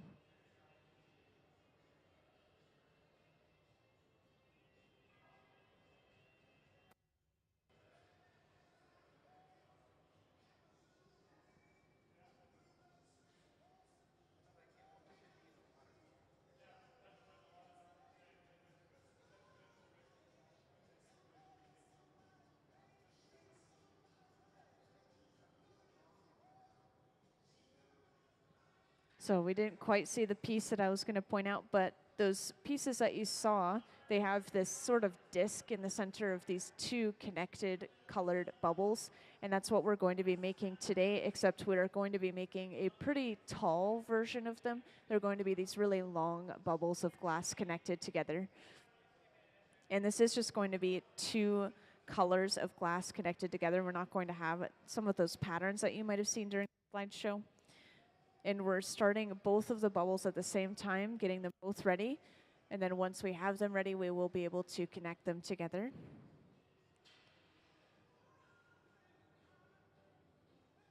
And just a little bit more information on our visiting artist. John Kiley has actually been working with glass for about 32 years, started at the age of 19. And he is an artist based in Seattle and San Francisco. Currently has pieces on display in this museum right now, so if you want to see some of his work up close and in person, walk through our galleries and keep your eye out while you're in the Illuminate exhibit specifically.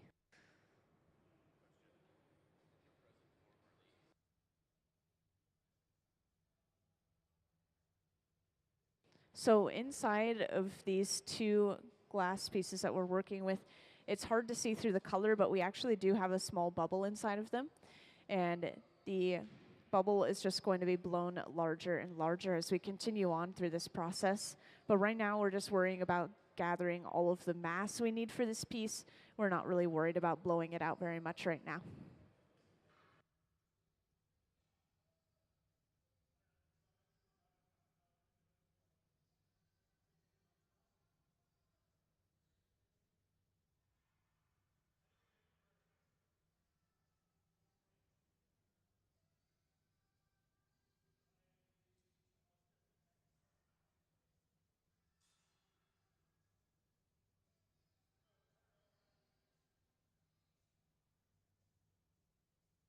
And you'll notice in between gathering our layers of clear glass over top of this color, we always let that previous layer of glass cool down quite a bit. And so that's what they were doing over at the left and center bench, actually, just letting this glass rest and cool down. And they are now gathering their next layer of clear. So this is our glass furnace. It holds up to 1,000 pounds of clear molten glass, and it stays at a very steady 2,100 degrees Fahrenheit. We actually have two of these glass furnaces. The other one's on the right side of the hot shop here. And these run 24/7, so the glass is always ready for us to use.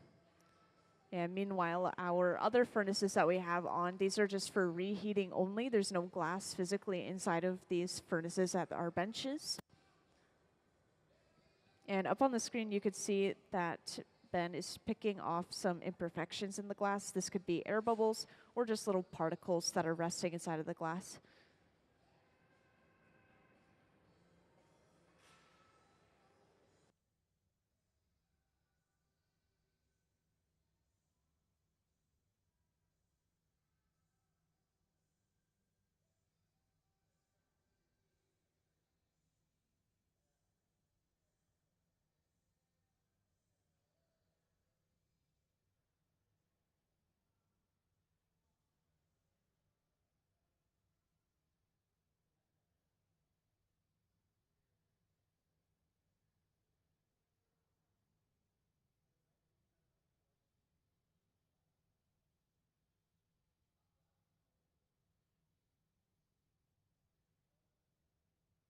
And of course, up on the screen, we have a view of our pipe cooler that was just used. And that's one of the examples of us cooling off our pipes once that heat starts to travel up towards our hands through the pipe. This is especially happening after we gather fresh layers of clear, since we do have to stick the pipe pretty deeply inside of that hot furnace. And after gathering our fresh layers of clear, you'll usually see us go in with a block, which is this wooden spoon-shaped tool. And this is going to smooth and even out that fresh layer of glass, leaving us with a perfectly round and smooth bubble. And this will help the bubble blow out evenly from inside.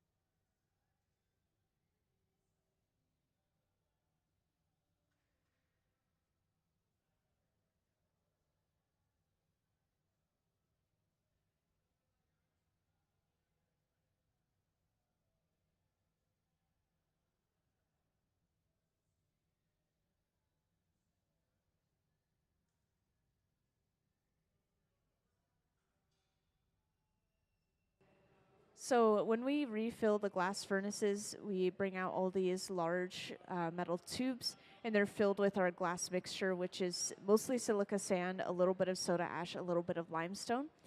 And because there is sand and hence small pieces of glass, they clump the mixture together just to make sure that there's not as much particles coming out of that mixture. And so it looks kind of like a clumped up sand, but we just dump it straight into the furnace. It melts down over the course of a day, and that allows air bubbles to rise and disperse as well. And that's pretty much it. It's a pretty relatively fast process. They do spend the whole day filling it usually, and they will just have to use the other furnace in the meantime whenever they do.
And next, we will start using this carbon fiber pad at the center bench.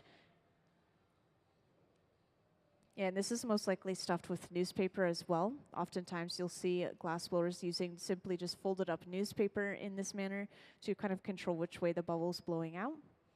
And this is where a lot of the blowing is going to happen. This piece is going to start getting very large at this point.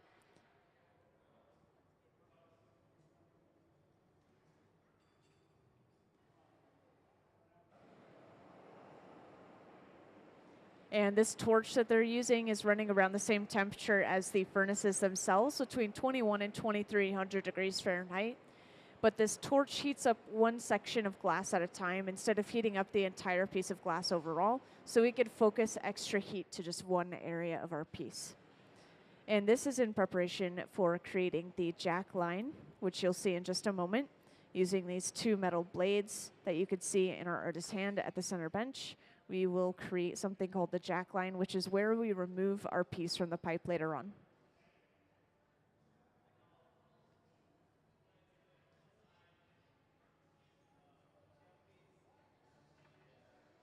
So once again, going in with that pair of jacks.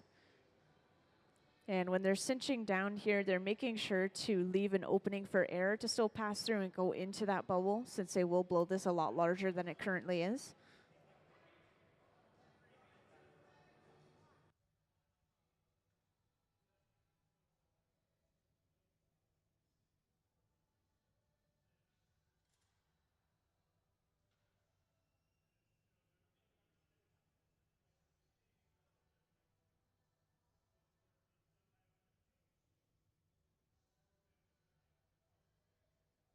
And for those who recently joined, just in case you didn't know, feel free to just raise your hand if you have any questions about the artists, about the glass process. Any question is fine.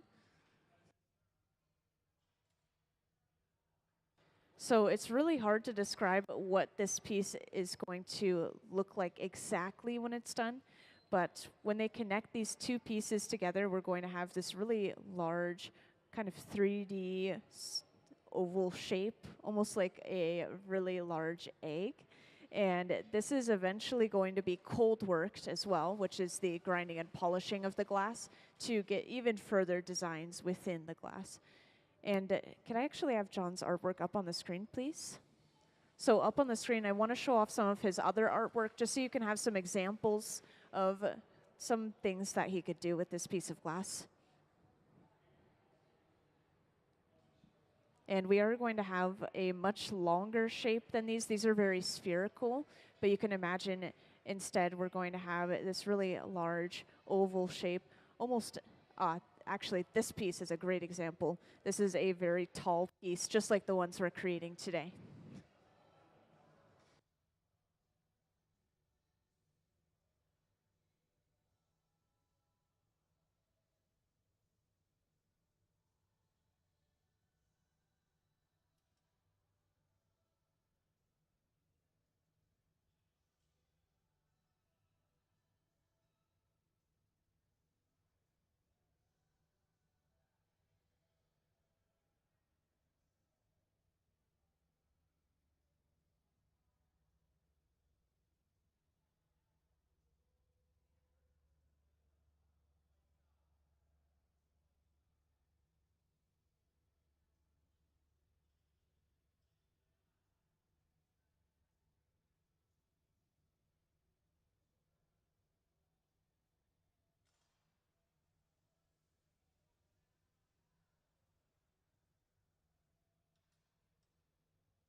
And I know I didn't mention it yet, but after heating this glass up, you saw them hanging it down towards the floor and kind of swinging it as well. And the swinging is actually creating centrifugal force, the outward pulling force from either spinning or that swinging motion. And this is just them trying to stretch this glass out quite a bit, giving them a longer shape of the bubble, just like that piece we saw up on the screen a while ago.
So it's looking like they've blown this bubble out fully at the center bench to its full size. So they'll next get ready to attach a second pipe to the bottom of the bubble. And this is going to allow them to break the bubble away from its original pipe.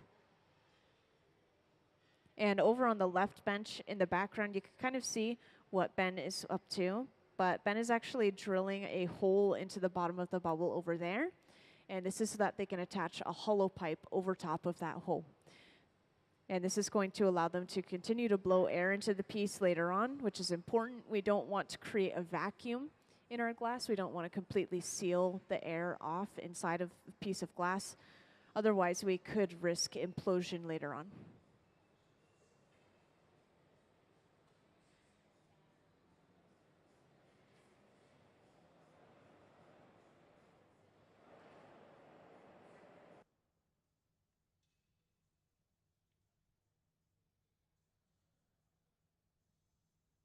So over on that right bench, Gabe is preparing that hollow pipe with a hollow attachment to attach right over top of that opening on our left bubble. And at the center bench, once again, they will be attaching a solid pipe to the end of the bubble and then break the bubble away from its original pipe.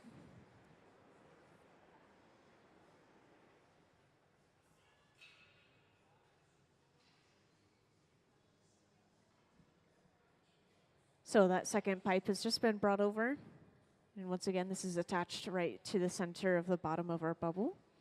And once this connection is set up and not moving as much, they will go ahead and apply a little bit of water to the jack line, which, as you may remember, is the divot near our original pipe.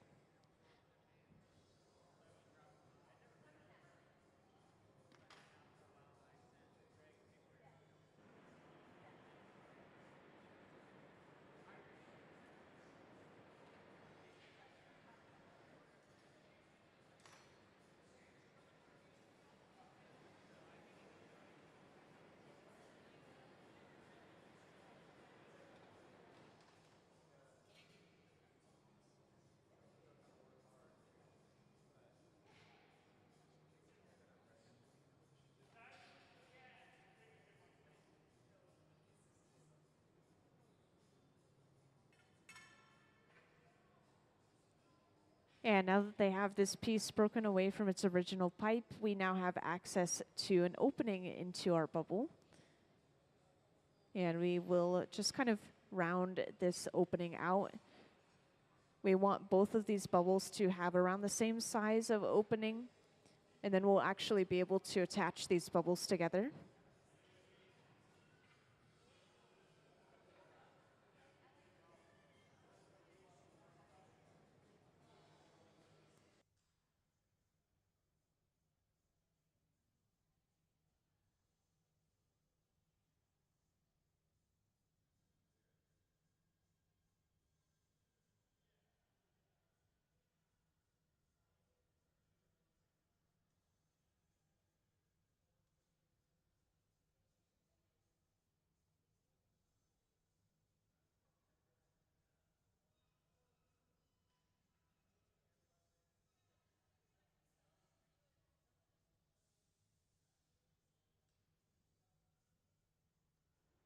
You can see that the same process is happening over on that left bench, except once again, we are using a hollow pipe instead of a solid pipe right over top of that opening we created earlier.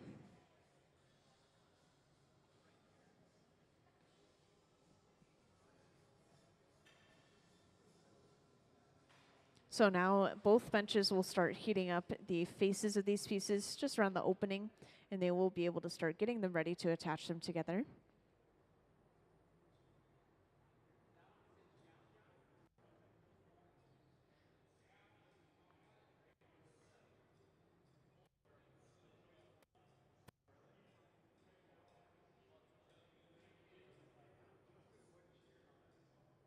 And since we have a couple of new people here and there, could I actually have John's artwork up on the screen, please? Thank you. So up on the screen, we have a slideshow going of our visiting artist artwork.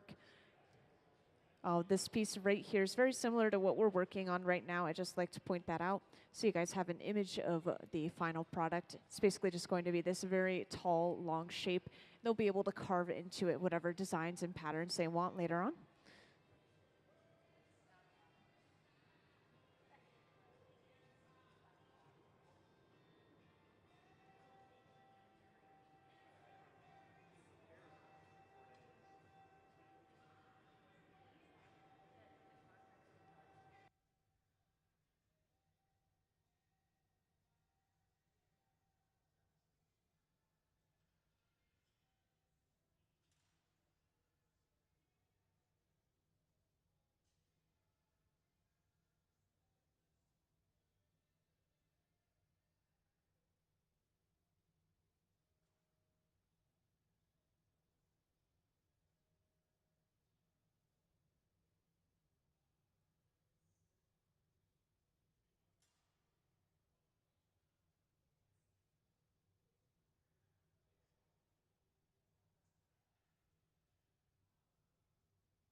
Yeah, it looks like at both benches we are currently using a couple of carbon fiber pads to continue to get closer to the shape that we're going for. And based off of the last pieces I saw, they're kind of flattening the faces just a little bit because these faces will actually be coming together and being pressed together to create this really large disc that connects the two pieces together in the center. And you guys saw that with the artwork that was up on the screen earlier. They basically have these two bubbles coming together and it creates one whole piece as well as that disc in the center.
And so now it looks like they are getting ready to attach these two bubbles together.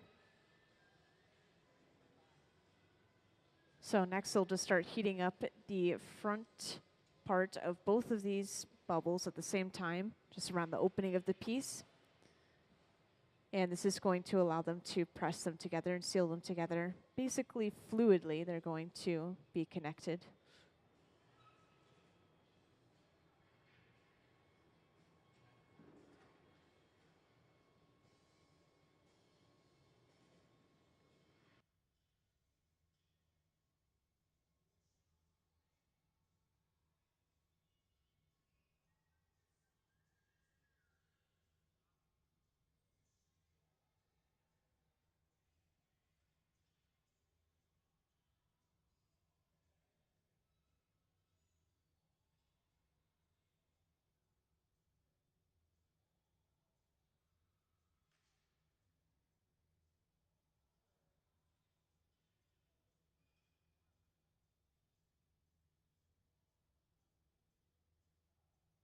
And after heating up those two bubbles, they've brought the second one over to the center bench and have now connected them.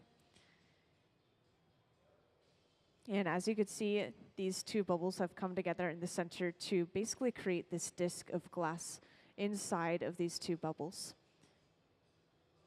And after these are properly connected later on, they will be smoothing the outside of these bubbles out to make them look a lot more flush and smooth.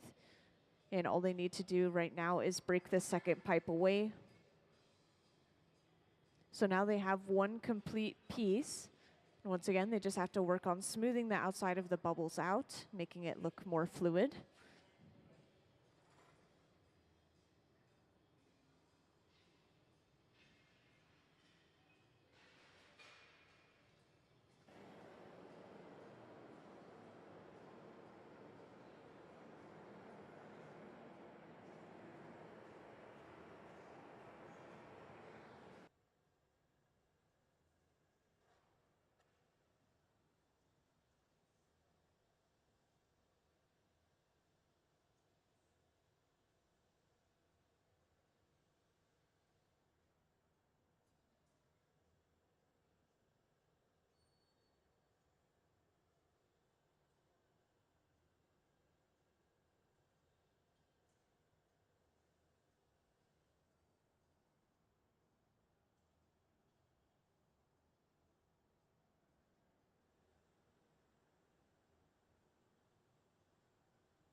And it looks like we are ready to break this piece off. So now we will apply some water to the end of our pipe before tapping the pipe, and this should break off cleanly into these Kevlar gloves. They will briefly torch the bottom to get rid of leftover sharp ends that remain. And yes, let's give them a round of applause for finishing this piece. Thank you. All right, this is going into the annealer, this large black box over on the right wall. This will slowly cool this piece of glass down at least overnight so it doesn't break from thermal shock. So we won't see that piece until at least tomorrow, if not longer. The thicker the glass, the longer it takes to cool down. And does anyone have any final questions before our lunch break?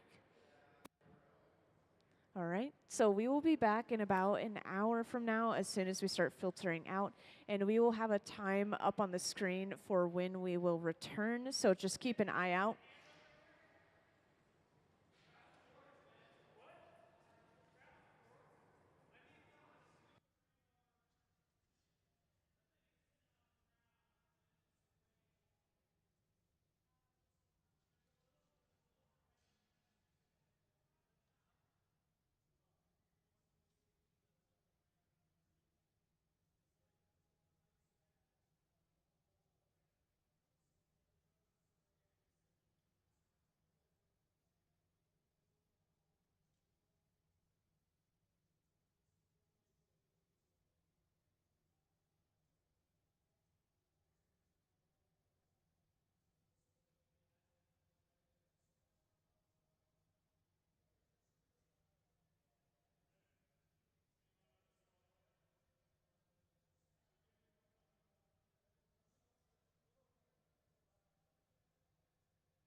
Hello and welcome to the Hot Shop here at Museum of Glass. Today, John Kiley is working with the Hot Shop team to build some of his forms.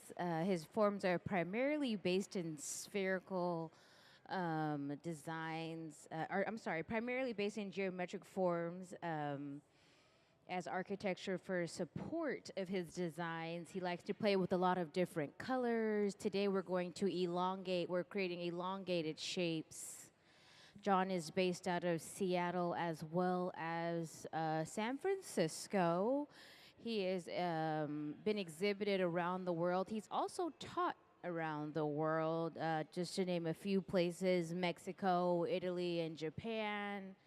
John's been working in glass since the young age of 19. And so if you have any questions about his work or him, just let me know. My name is Emily. I'll be your MC for the day.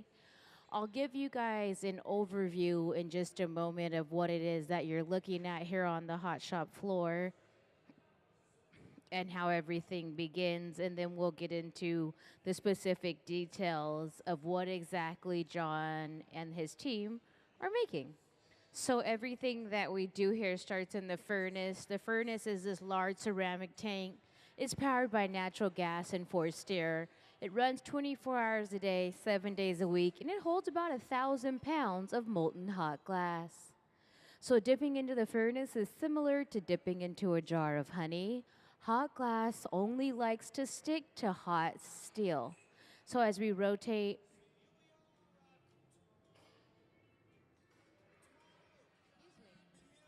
So as we rotate that stainless steel rod into the hot glass, we'll then come out and blow into the end of the pipe, which will create a bubble similar to what Granite is doing in the metal bench here.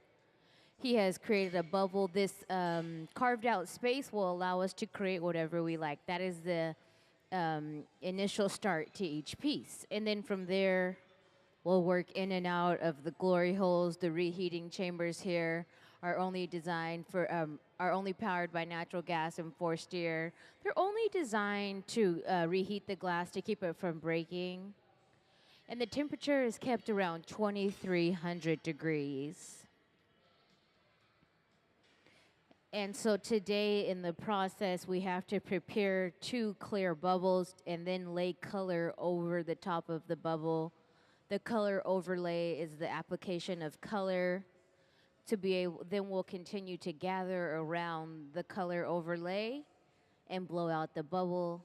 We'll then join the 2 pieces, which is really cool to watch. So I hope you guys stick around for the entire application. We'll join the 2 bubbles, and then later on in the process that you don't see in John's work, he kind of makes the pieces look like they're balancing on thin air, but they're cut in a cold working process, which takes a really long time, sometimes above 24 hours of just cold working and cutting. If you guys have questions, my name's Emily. Let me know.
For those of you who are just joining us, welcome to the Hot Shop.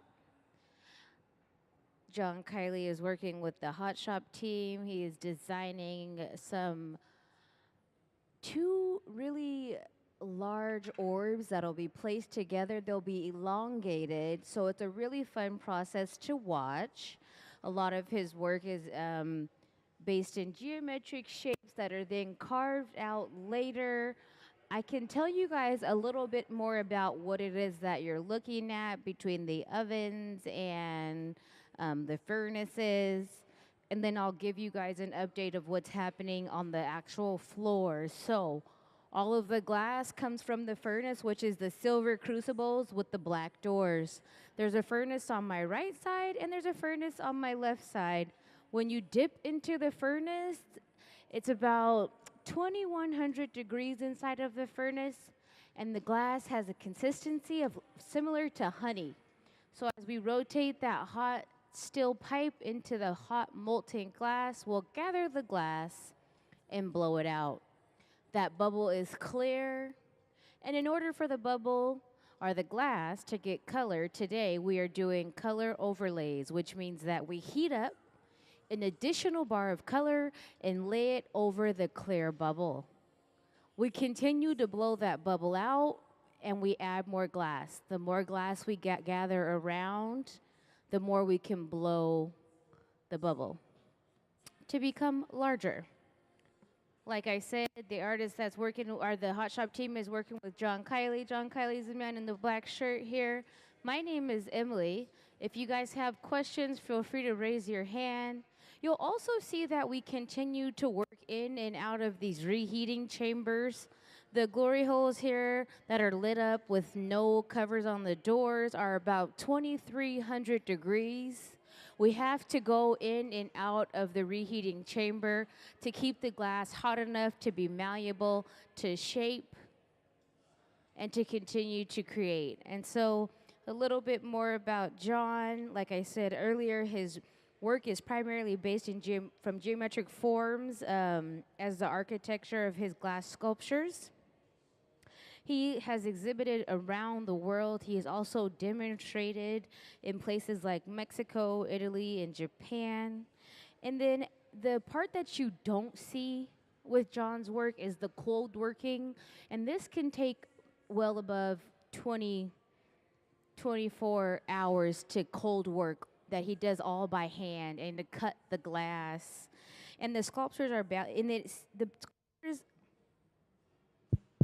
sorry about that. The sculptures are balanced on edge, seeming to defy gravity. And so when I get a chance, I'll show you guys the after. We get to see the before of his work, and then he cold works after to create these different various sculptures. So the process that we're at now, as you'll see over to my left side, we've gathered around that color overlay. The more we gather, the larger these orbs can be blown out. Once they both reach a certain size, we're going to smash them together while they're hot. And you'll see it a little bit better. Can we please see some of John's work? So if you look up at the big screen there, you'll see that, as I said earlier, some of the sculptures seem to defy gravity. They almost look as if they're leaning over. The special way that he cuts the glass allows for really interesting visuals with light and just design.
All right. So what we have to do in order to design these sculptures, like I said earlier, is we have to make two orbs, blow them out to as big as John desires.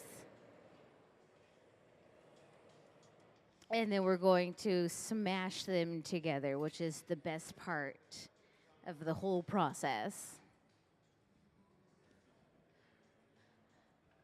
John Kiley here is in the middle bench. He's a Seattle-based artist, also out of San Francisco as well.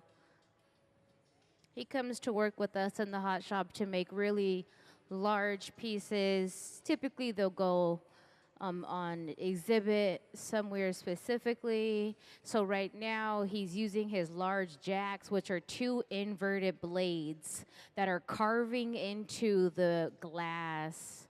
Mind you, this glass is well above about 2,000 degrees. And so what we're doing there is we've carved in a line of tension. It's known as a jack line, and it indicates the beginning of the piece and the end of the pipe. The pipe is a hollow pipe that we blow into. It's a blow pipe, and that's how we continue to expand the bubble. So as John rotates, he uses papers, which are just regular good old newspaper folded up.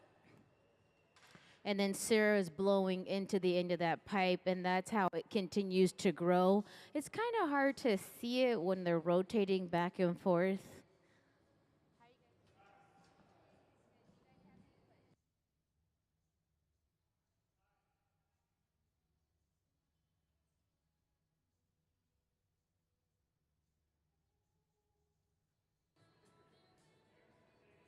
So all of the glass that we take from the furnace is clear, similar to the body of these vessels here, the pitchers.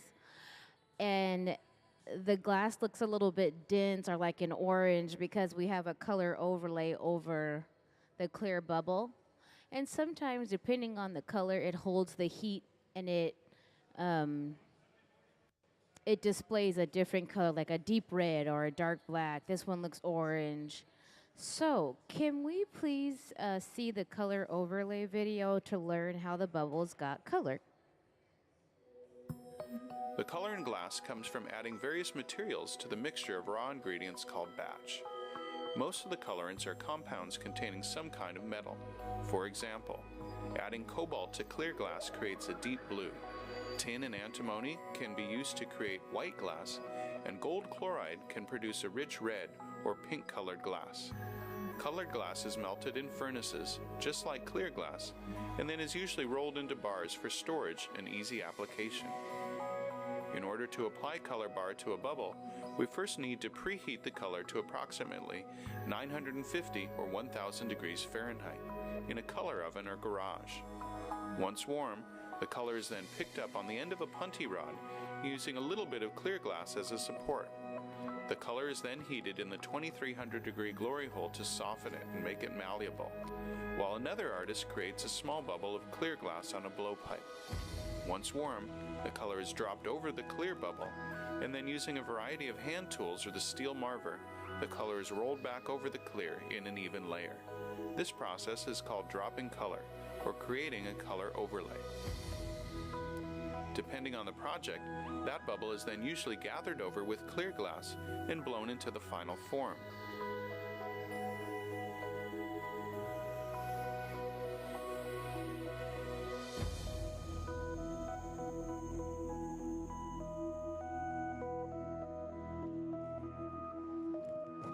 The finished product may appear to be all made from colored glass, but when viewed in cross-section, we can see that there is only a thin layer of color sandwiched between many layers of clear glass.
It's very important that we use the fluffy torch to add heat to this part of the pipe. It's the last piece of the pipe that goes into the reheating chamber.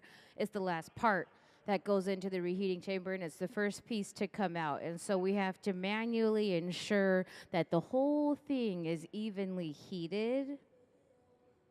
As you can see, we've elongated this piece by shaping it, getting it hot, swinging it left to right, pendulum swinging it to elongate it.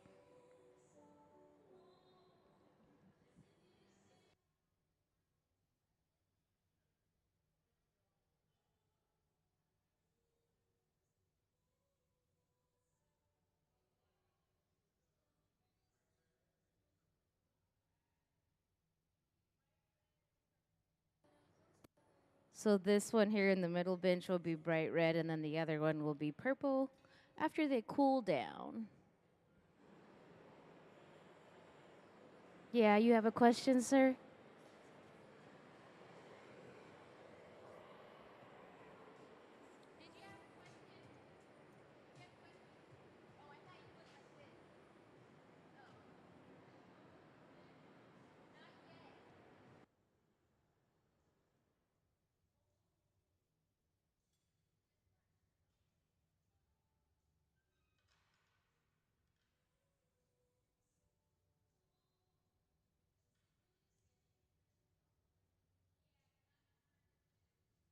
So we turn the reheating chambers, the glory holes off at night, but the furnaces, we don't turn them off because we don't want to compromise the integrity of the structure inside. And so as glass cools, it shrinks, and so you don't want that to crack over like constantly turning it off and on. It's actually better that we leave them on because it takes a couple days for that glass to heat up, about two. Yeah, so the reheating chambers are just the ones with the orange face. The one with the black doors are furnaces that have about 1,000 pounds of molten hot glass inside of them. Does anyone else have any questions? Once again, John Kiley is with us with the Hot Shop team today creating his work.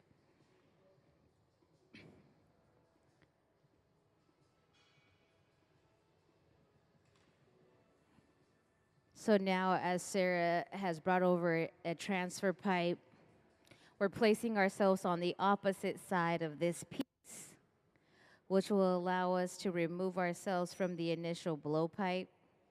We need to remove ourselves from the initial blowpipe so we can clean up the opposite side that's connected to the blowpipe. So this is how we work on the opposite side.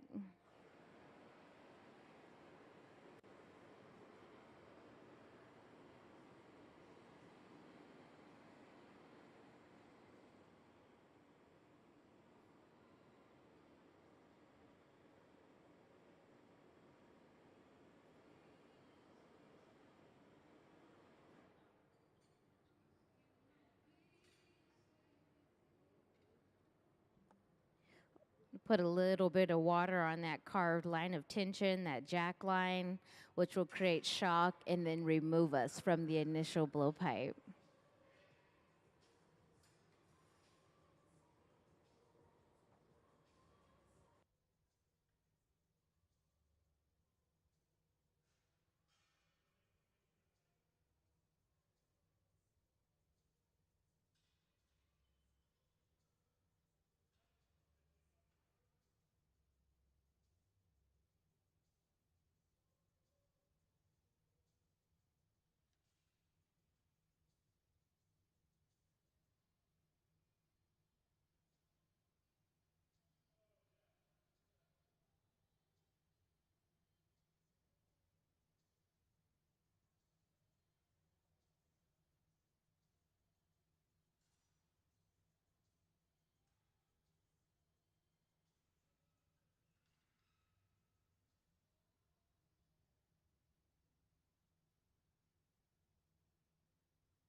So on the left bench here, what we're doing is heating up a rod and drilling it into the end to create a hole at the end of the pipe instead of taking it off. The pipe is known as a tungsten rod. We get the rod hot and slowly drill it into the glass. The reason why we want to drill a hole into this end is so when we connect it, we can blow air into the whole entire piece. We're still going to need to add more air after they join because the heat will shrink the glass as we get it super hot, and we're going to need to reinforce the shape.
So Gabe is preparing a punty to be placed on the end of that pipe. It's another blowpipe that Gabe is attaching to the end of the piece there.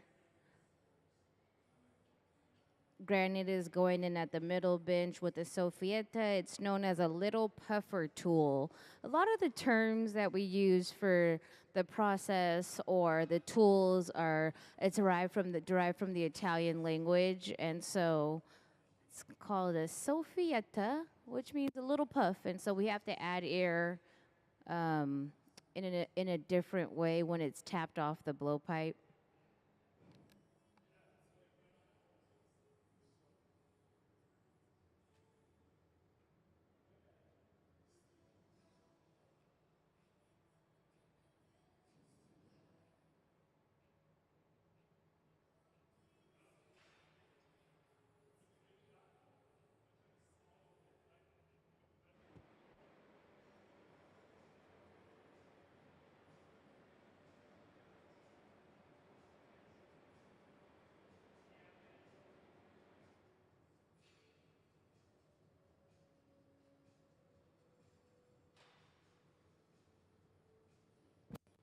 He'll add a little bit of water to the jack line there on the left bench, knock it off, and we'll transfer it to be able to prepare it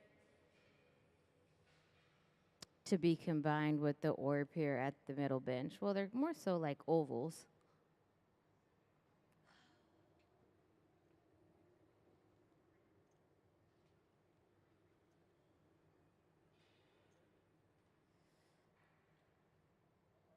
For those that have just joined us, John Kiley is the artist working with the Hot Shop team today. Can we please see some of his past works?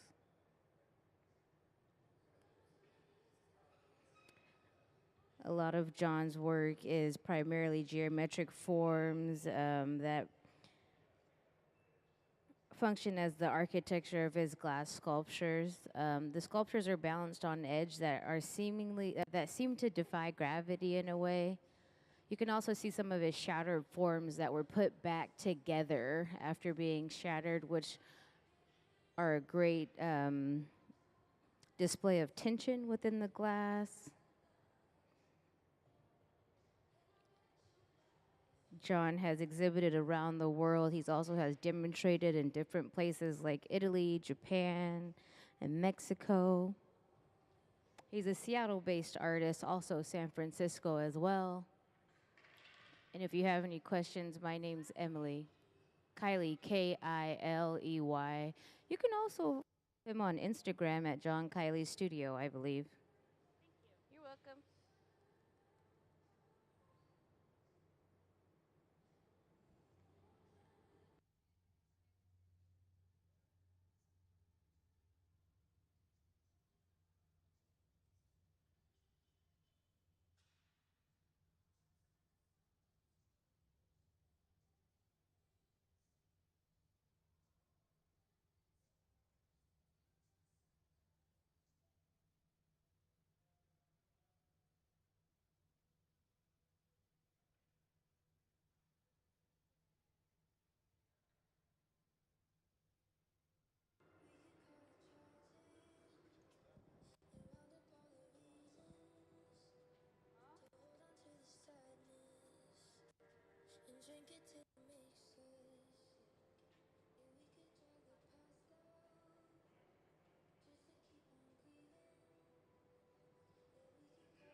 So as we continue to prepare the pieces, in just a moment, we're going to smash them together. It's a literal smash.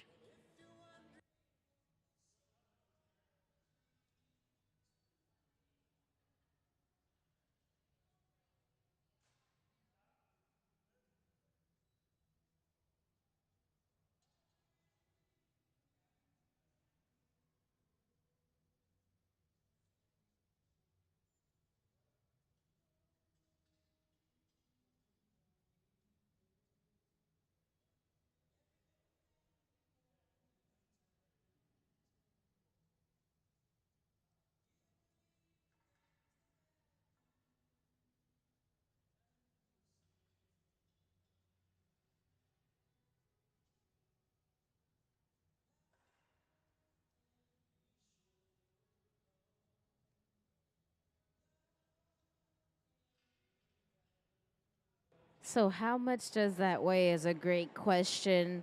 These are the larger blowpipes, and so the pipe alone is about 10 pounds.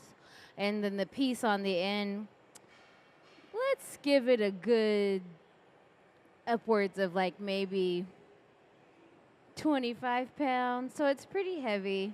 It's more so just kind of awkward working in and out of that reheating chamber and trying not to hit the walls. And so as it grows, as you can see, she'll stand at the doors and open the doors. But mind you, the reheating chamber is about 2,300 degrees. And so the more we open it, the hotter it gets for us to stand there and reheat it. And that is how the sculptures are formed. This is the pre part. The cold working aspect is even longer than just the creating it in itself because he does a lot of cutting in the studio.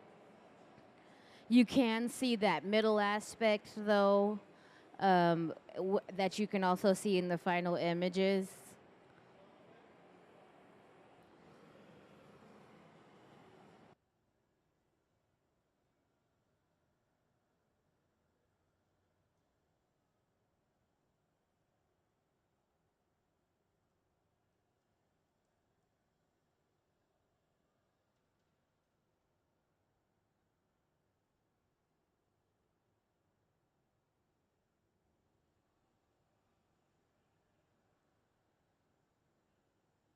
The piece has to remain evenly heated to reduce any sort of stress.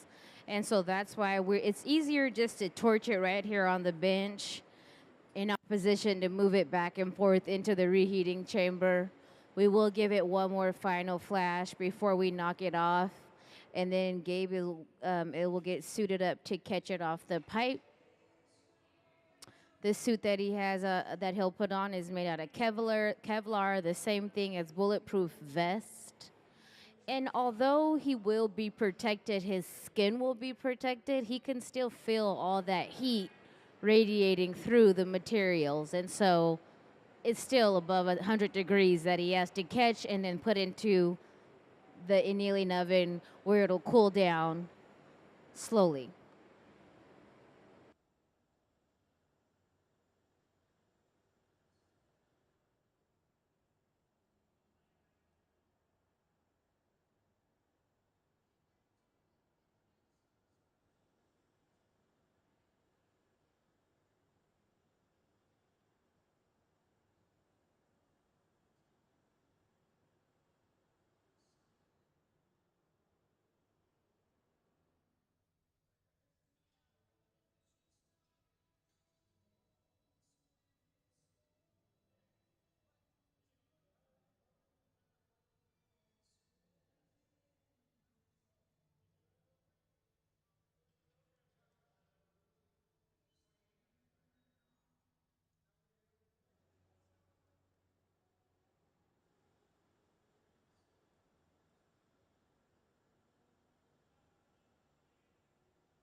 We'll put a little bit of water on that carved line of tension.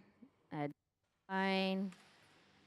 Gabe will position himself to catch it. Let's give him a round of applause for all their hard work.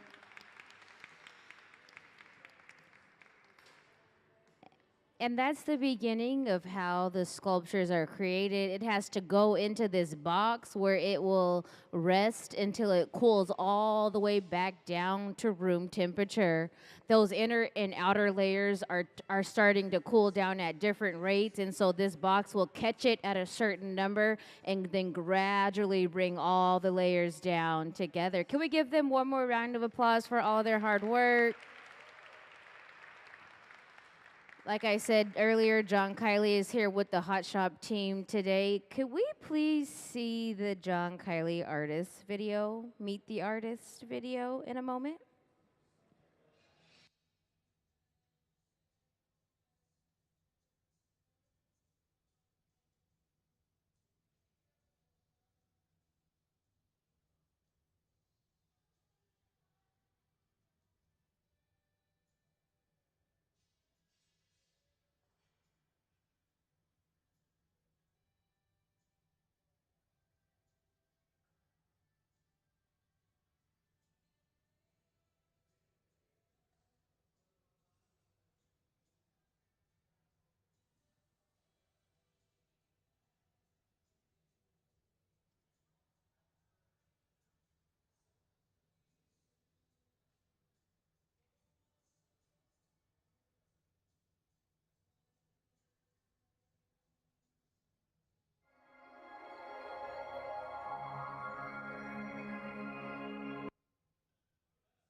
My name is John Kiley. I'm from Seattle, Washington.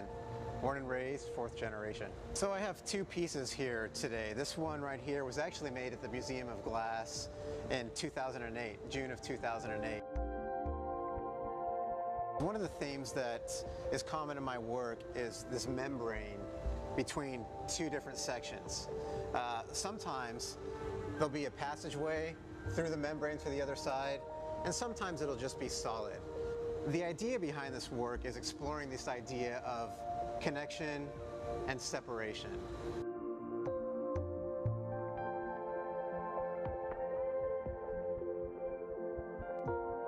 I use glass to describe the connection and the separation because of the transparency of the material. You can see through from one side to another. You'll rarely see opaque colors used in my work, and that's because it's important for me for there to be transparency in the form. The form is not just about the exterior, but it's about what's going on in the inside too. Part of what I intend to do with the residency is push the scale, try to make these a bit larger, which is only possible with a facility like the Museum of Glass and with a big skilled team, and also increase the number of sections. Right now, I've made them up to 3 sections, and I hope to experiment with making them up to 4 or 5 sections, and then cutting away perhaps the sides and creating whole new forms. Again, still rooted in the sphere and still rooted in the connectedness and separation, but totally different. It's really important as an artist to have an environment to be able to come and work in where you can experiment and you can push new things without financial consequences. As a glass artist in particular, for me to make my work outside of a facility like the Museum of Glass, it runs up to $2,000 a day. So there's pressure to produce in a situation like that. With a residency like the Museum of Glass offers, you can come in, you can just focus on your ideas, you can focus on making your art, and there are no other places where that's possible. And looking forward to a great week.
So as we restart the process, John Kiley's here working with the Hot Shop team today to produce his work. We have created 2 bubbles.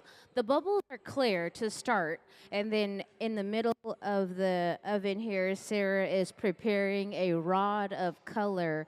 The rod of color will be laid over the clear bubble, which is known as a color overlay. So when we blow this piece out, it will be whatever color is at the end of Sarah's blowpipe. So everything that we do here starts in the furnace. The furnace is this large ceramic tank. It's full of 1,000 pounds of molten hot, clear glass.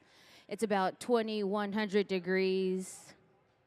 And so it's piping hot. We never turn the furnace off. It's powered by natural gas and forced air.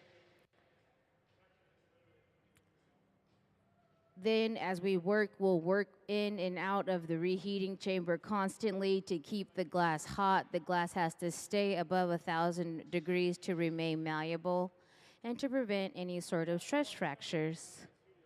So into the reheating chamber to get that color overlay nice and hot. We'll roll it all the way over the clear bubble.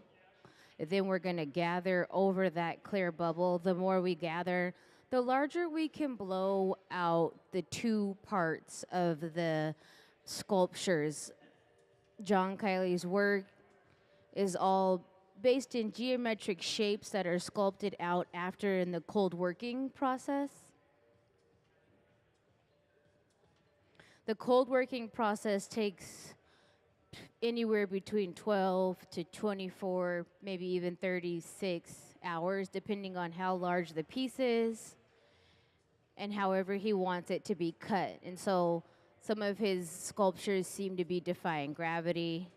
Some of them depict tension within glass and stress, thermal shock. Can we please see some of John's past works?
We have to allow the color overlay to rest and set itself up. We cannot continue to gather hot glass over hot glass. It'll make a mess. We don't really want any hot glass to drip that has color to drip off into the furnace. So we have to let it cool. The beginning is a hurry up, or it's like a hurry up and wait process, and then you blow it out.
He'll go in with that block, which is a hollowed out piece of cherry wood.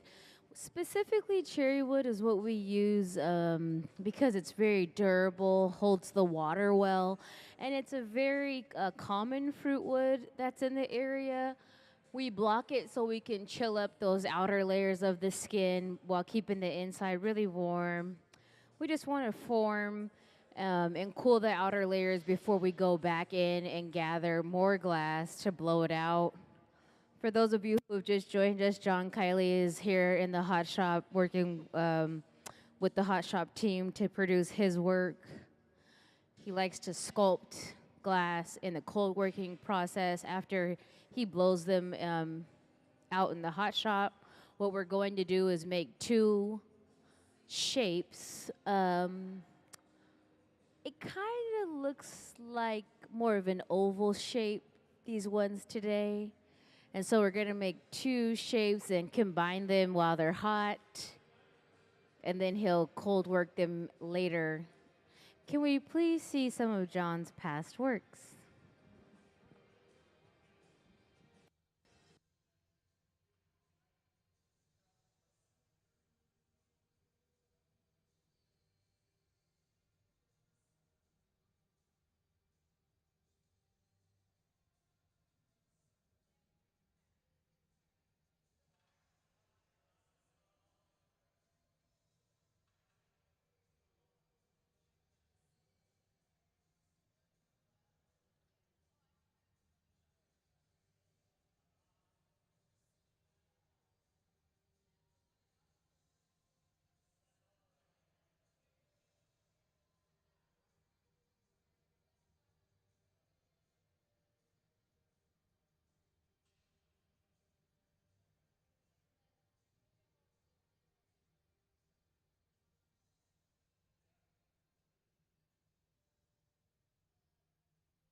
So he'll go in with this block here. It's just a hollow piece of cherry wood that's been soaked in water. The steam that from the reaction protects the glass from any of the residue of the block, or else it would just catch on fire because it's hot.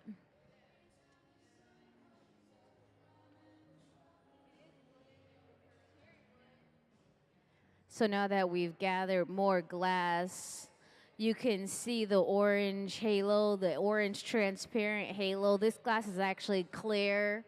And then inside of that orange transparent glass, you'll see more of a darker color, which is the color overlay. All of the glass that we gather from the furnace is clear. And so in order to add color to the sculptures, to John's sculptures, we have to color overlay. Can we please see the color overlay video for those that just joined us so they can learn about how the clear glass got color?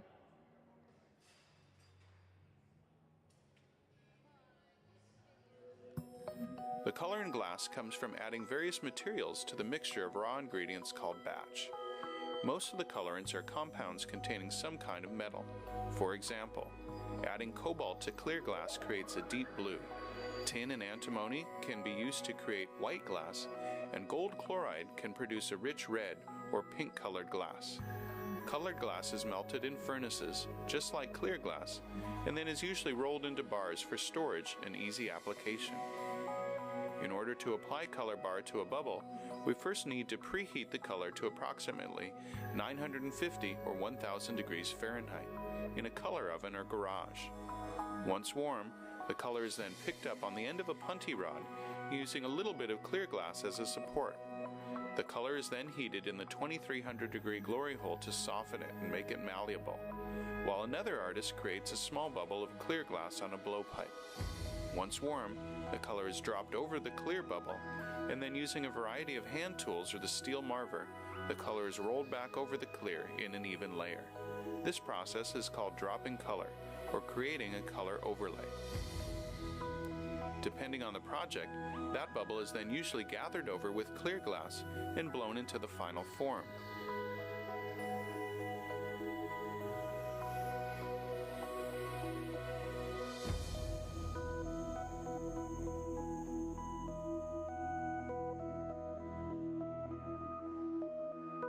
The finished product may appear to be all made from colored glass, but when viewed in cross-section, we can see that there is only a thin layer of color sandwiched between many layers of clear glass.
Sarah will blow into the end of the pipe.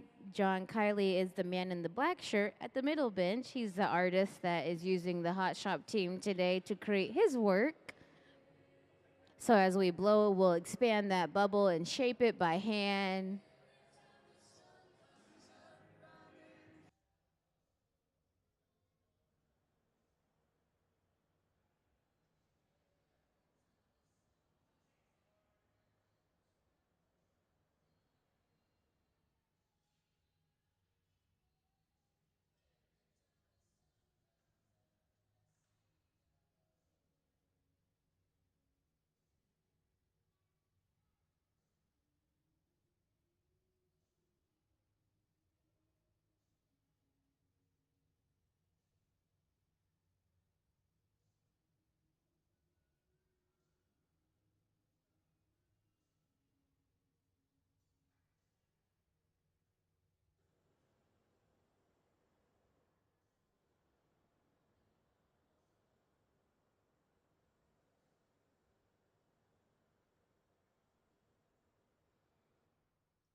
We'll prepare the jacks to carve into the hot glass, and so he's burning the jacks with the fire to put the wax, lubricate it.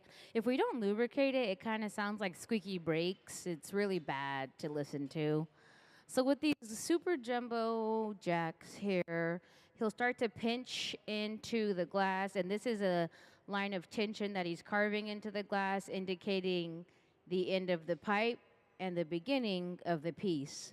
This line is important because we need to be able to remove ourselves off of this pipe later. Can't just take the piece off, so we have to carve in a special line, a jack line.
We have to constantly move in and out of that big oven with the orange face because we have to make sure that all of the heat is evenly distributed throughout the piece. And so we'll give it a little flash or we'll give it a long flash. And then, as you can see, granite just pendulum swing it so then that way it could elongate itself naturally.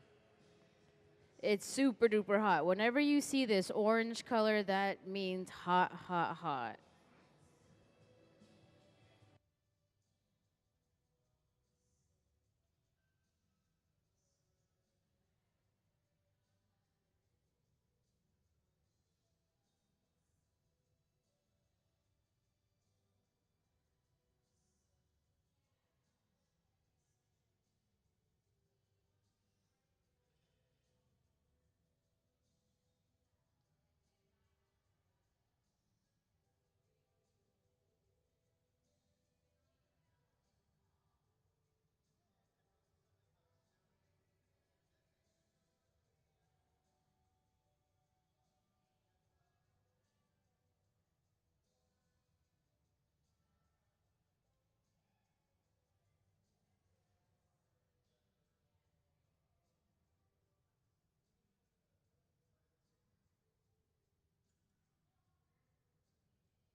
As this orb cools, as you can see, it's starting to be more of a green color. We're gonna get the transfer pipes ready. In the hot shop, we typically will ask for a punty, like punty up, which means puntil is the entire word in the Italian language, which means to bridge. So the beginning and the end. So a punty rod, it's also known as a transfer pipe. so that we'll transfer ourselves from the initial blowpipe. John will attach Sarah to the end of the piece. We'll rotate to make sure the access is proper. And then we'll add a little water to that carved in line of tension. And we'll knock ourselves off.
Welcome to the Hot Shop. For those of you who just joined, John Kiley is the artist creating his work today. Can we please see some of John's past works?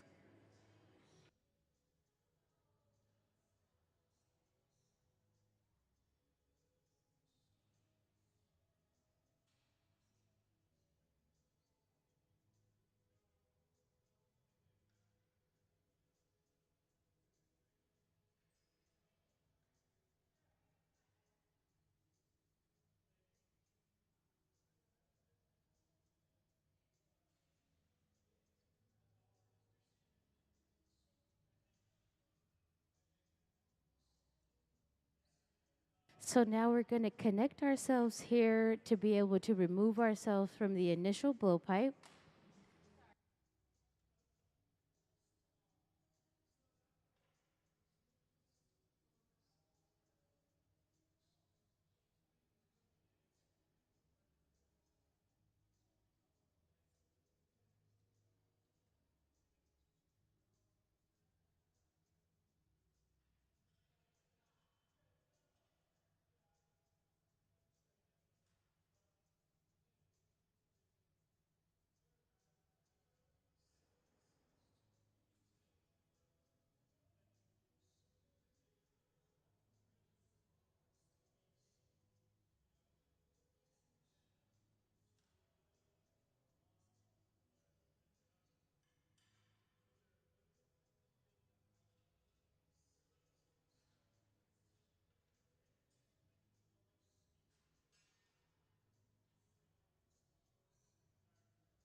So in order to be able to create these designs, we have to get the two pieces hot enough, and then we combine them while they're hot.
To help the two sides have a little bit more balance, Sarah will blow to enlarge the two different shapes.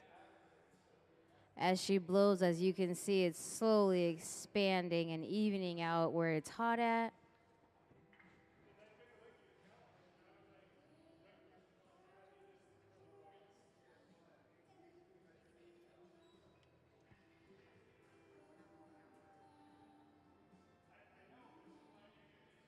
That pipe's about 10 pounds in itself, and I would assume the piece is probably upwards of about 20 pounds. And so this is pretty heavy, and it's very awkward to move in and out of the reheating chamber.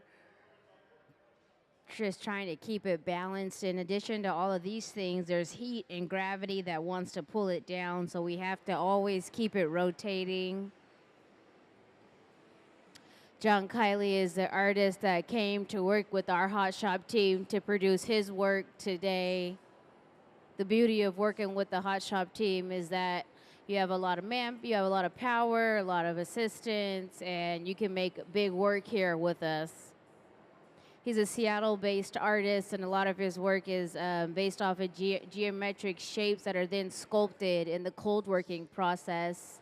The cold working process of his work takes more than 12 hours sometimes, so it's a very extensive process. Some of the sculptures look as if they're defying gravity or almost ready to fall over. He also plays a little bit with thermal shock and stress in glass by destroying glass and then piecing it all back together. Can we please see some of John's past works for those that just joined us?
It's really important that we keep this portion that he's hitting with the fluffy torch hot. This is the first part of the pipe or the last part of the pipe to get a reheat and the first part of the pipe to come out of the glory hole. But it's the most important part of the process and the part of the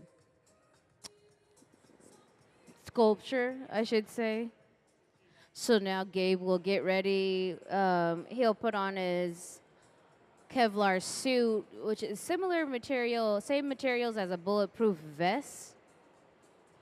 This suit will keep him from being burned, his skin, but he can still feel all the thermal energy coming through the gloves.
Add a little bit of water to that jack line, knock it. Let's give them a round of applause for all their hard work. Now we're gonna take it over to the annealing oven where it'll cool down over a period of time slowly because the inner layers are hotter and the outer layers are cooler. Glass is kind of like an onion. As all those layers cool down, they need to be annealed properly. Let's give Gabe one more big round of applause too for all his hard work. Thank you guys so much for hanging out with us in the hot shop. We're gonna keep working. We'll probably make another one of those.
Hi guys, welcome to the hot shop.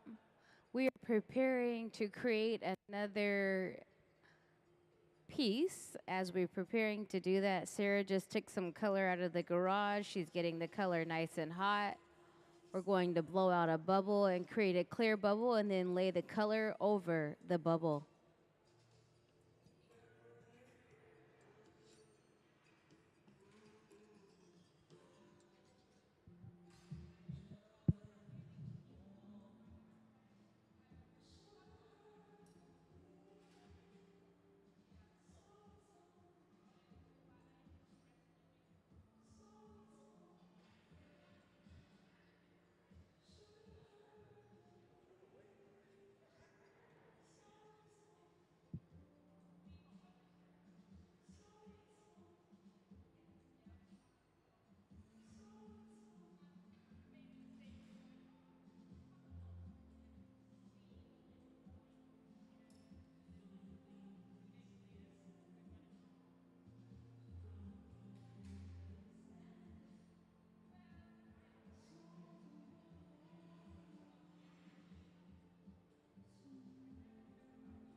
He'll blow into the end of the pipe, and as the air tries to escape, it will get it'll get caught in the glass, which will create a bubble. This carved out space is the initial start to any piece that's a hollow piece. When the bubble cools down, we will then lay colored glass over the clear bubble.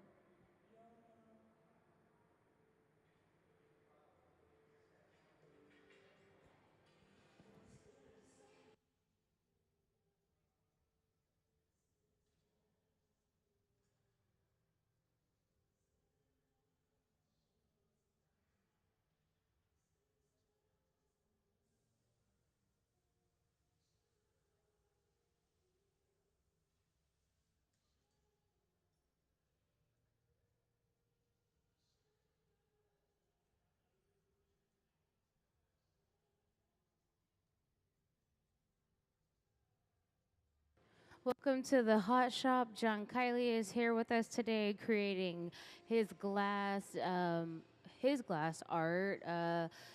He is typically sculpts after he blows in the hot shop. He sculpts in the cold shop. He's a Seattle-based artist as well as San Francisco.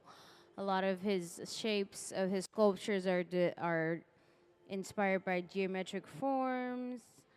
He's demoed in different places such as Mexico, Italy, and Japan. Some of the sculptures seem as if they're balancing on thin air, floating on thin air. This cold working process lasts a lot longer than creating here in the hot shop that he does off at a different place in his own studio. Can we please see some of John's past works?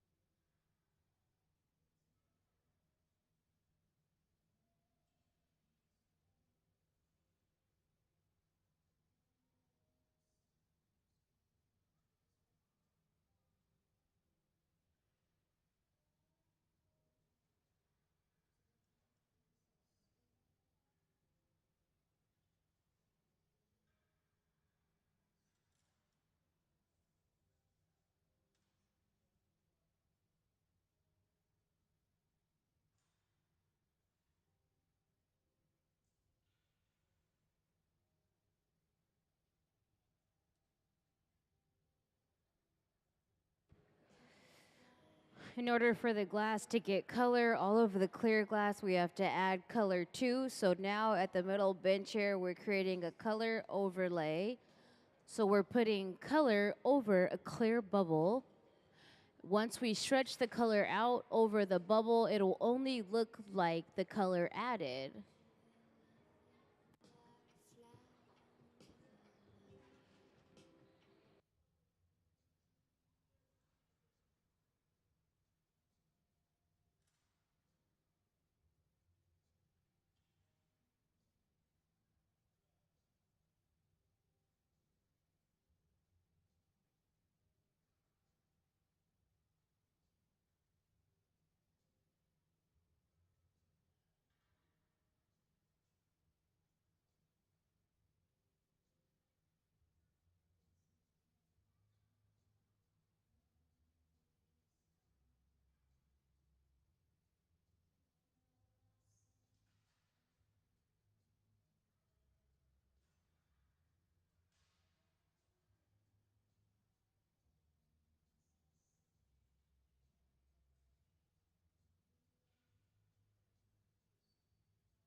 It's really important as we work that we work in and out. I mean, that we go back to reheat the glass after we chill it on a surface table like this here. It gets a bit cold, so we have to go back in and reheat it.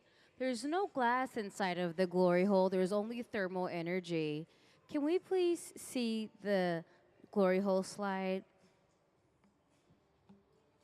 The glory hole is powered by natural gas and forced air. It's used to reheat the glass to keep it from breaking, and it's about 2,300 degrees inside of that oven there. And then, so this is how we reheat the glass, but then when we gather the glass, the next step Granite will take is he'll go in and he'll gather the glass from the furnace. Can we please see the furnace slide? The furnace is powered by natural gas and forced air. It runs 24 hours, 7 days a week, and it holds about 1,000 pounds of molten hot glass. It's about 2,100 degrees inside of that furnace. And as he dips into the furnace, it's kind of similar to dipping into a jar of honey, but hot glass only likes to stick to hot steel. And so as he rotates inside of that furnace, he'll get a big gather of clear glass. It looks orange because that's what 2,100 degrees looks like, radiating energy, thermal energy. Thank you.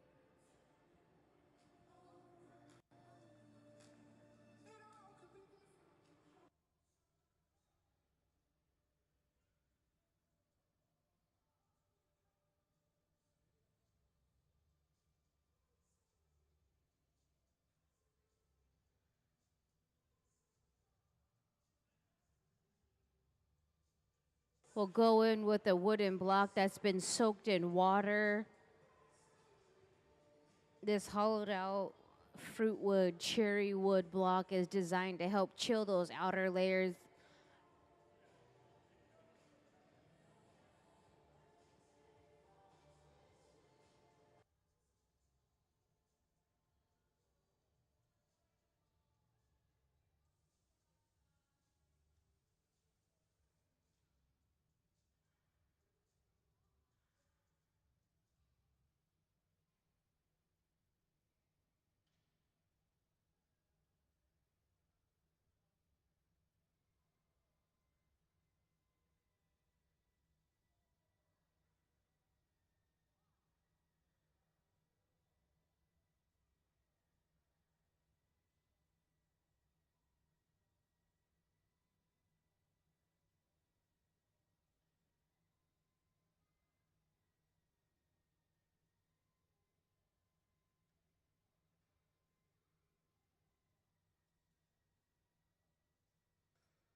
We are currently building the initial process, the first step of the sculptures that he'll make in the cold working process. Can we please see some of John's past works for the artists? For the new visitors. Thank you so much. John typically uses primary geometric forms as the architecture for his sculptures. He sculpts in the cold working process to be able to design the pieces he blows in the hot shop to his own liking. Some of the sculptures are balanced on edge to defy gravity, which are very awesome just to look at, very breathtaking. And then some depict thermal shock and tension in glass. John has exhibited around the world, and he has also demonstrated in places like Italy, Japan, and Mexico. He's a Seattle-based artist, and he started at the age of 19 in glass.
So we'll dip into that furnace there. The more that we gather clear glass, the more we'll be able to blow out the two forms that we're going to place together.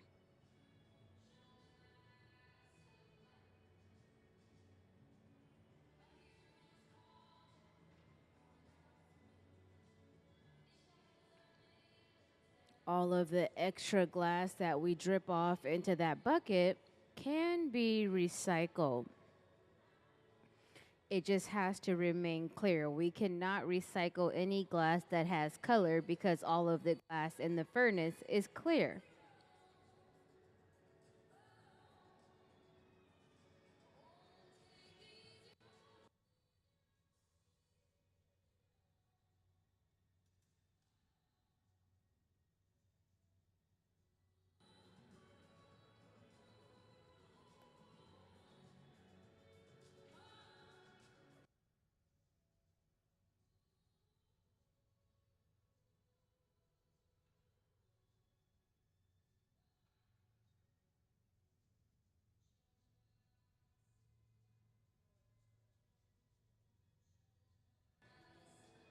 As the pipes begin to get a little bit too hot, we have to go over to the pipe cooler so the cold water can just chill the steel a little bit.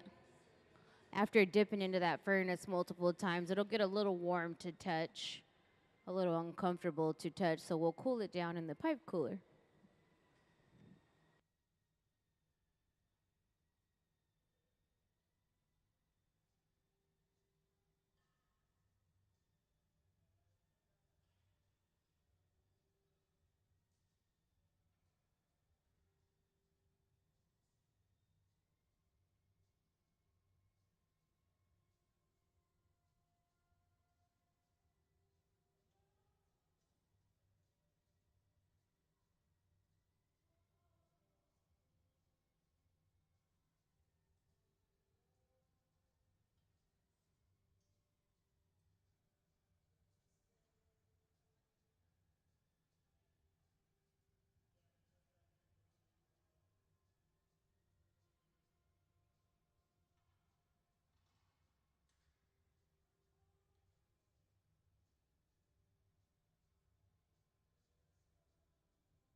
So now we'll go in with our jacks. Our jacks are two inverted blades, kind of like two large knives, and we're carving in a line of tension.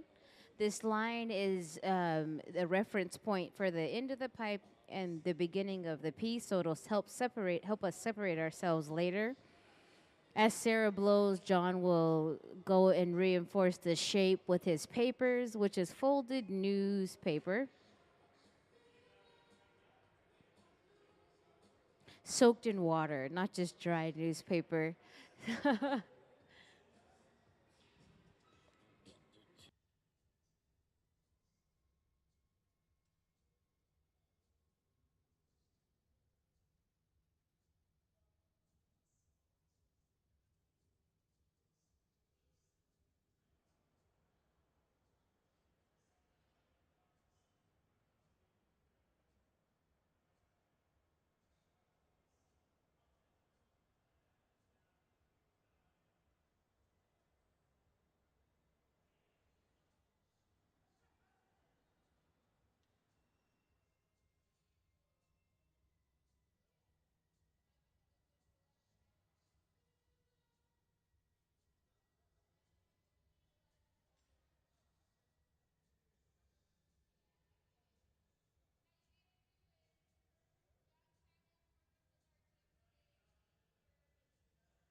Welcome to the Hot Shop. John Kiley's here today creating his art with us in the Hot Shop. Can we please see some of John's past works for the visitors who just joined us? John is a Seattle-based artist. He also works out of San Francisco. He has demonstrated all over the world, including places like Mexico and Italy and Japan. He's also exhibited around the world. He started in glass around the age of 19.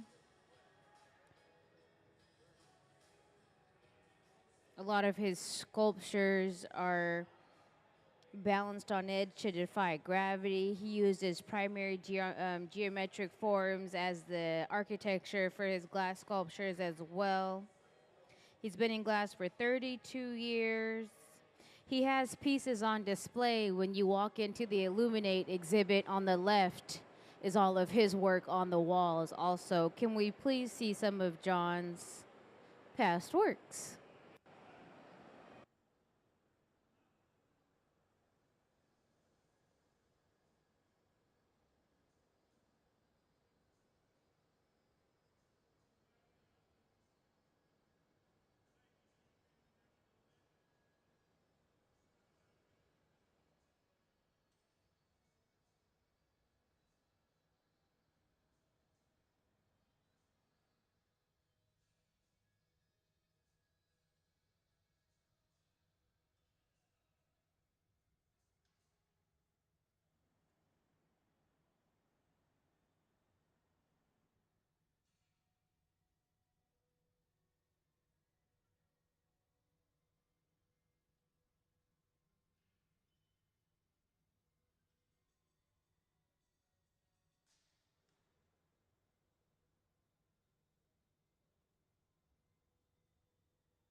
It's very important that we work in and out of the reheating chambers. The reheating chambers are powered by natural gas and forced air.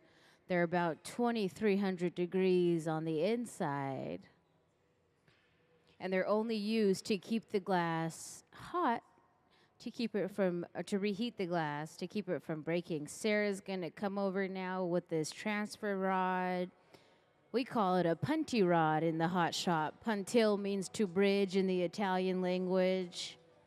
So we're going to start with finishing. It's the beginning and the end. So we're going to start to finish this part of the piece. And so as we attach ourselves, John will add a little bit of water to the jack line he carved in earlier and remove himself from the initial blowpipe on the left side of this piece.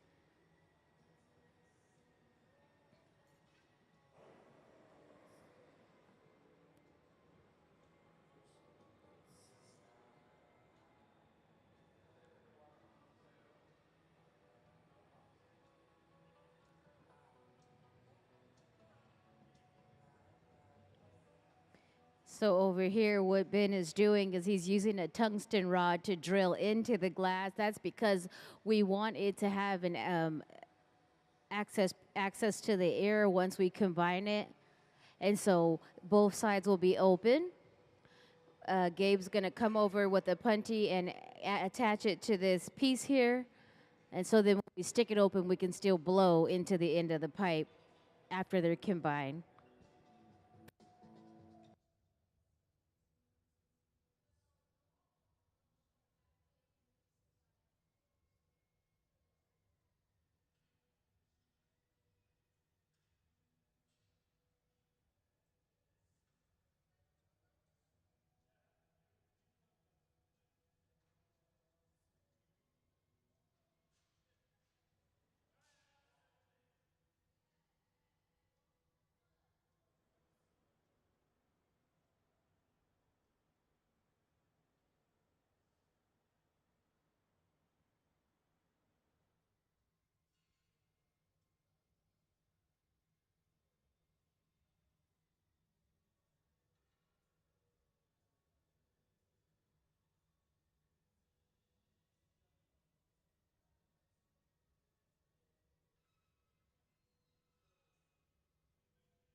So now we'll get another punchy rod ready to be attached to the far left, attached to the far left. I don't even know what I want to call it. I want to say, we'll call it a vessel for now.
Once the two shapes are open enough at the end, then we'll be able to combine them. We just have to have them equally open first.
So we'll move a bit closer to this middle glory hole and this right glory hole, and then in a moment, we'll combine the pieces.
Sarah will then blow into the end of the pipe to expand the glass to an even amount where it's hot at.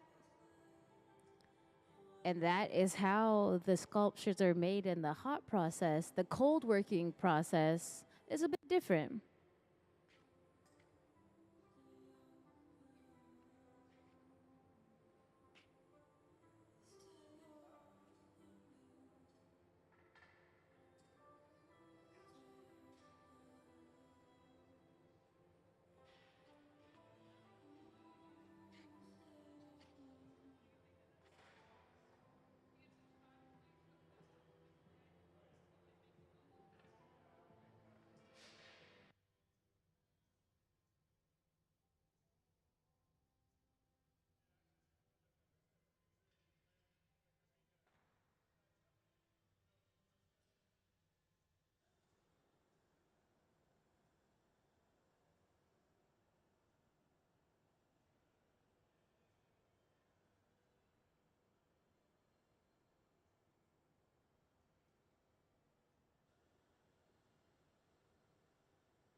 It's really important that we keep the glass evenly heated, and so we'll give it a nice big flash with the fluffy torches. We'll go in and give it one more even flash, and then we'll put it in the box where it'll cool down.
We'll add a little bit of water to that jack line. Gabe will catch it. Let's give them a round of applause for all their hard work.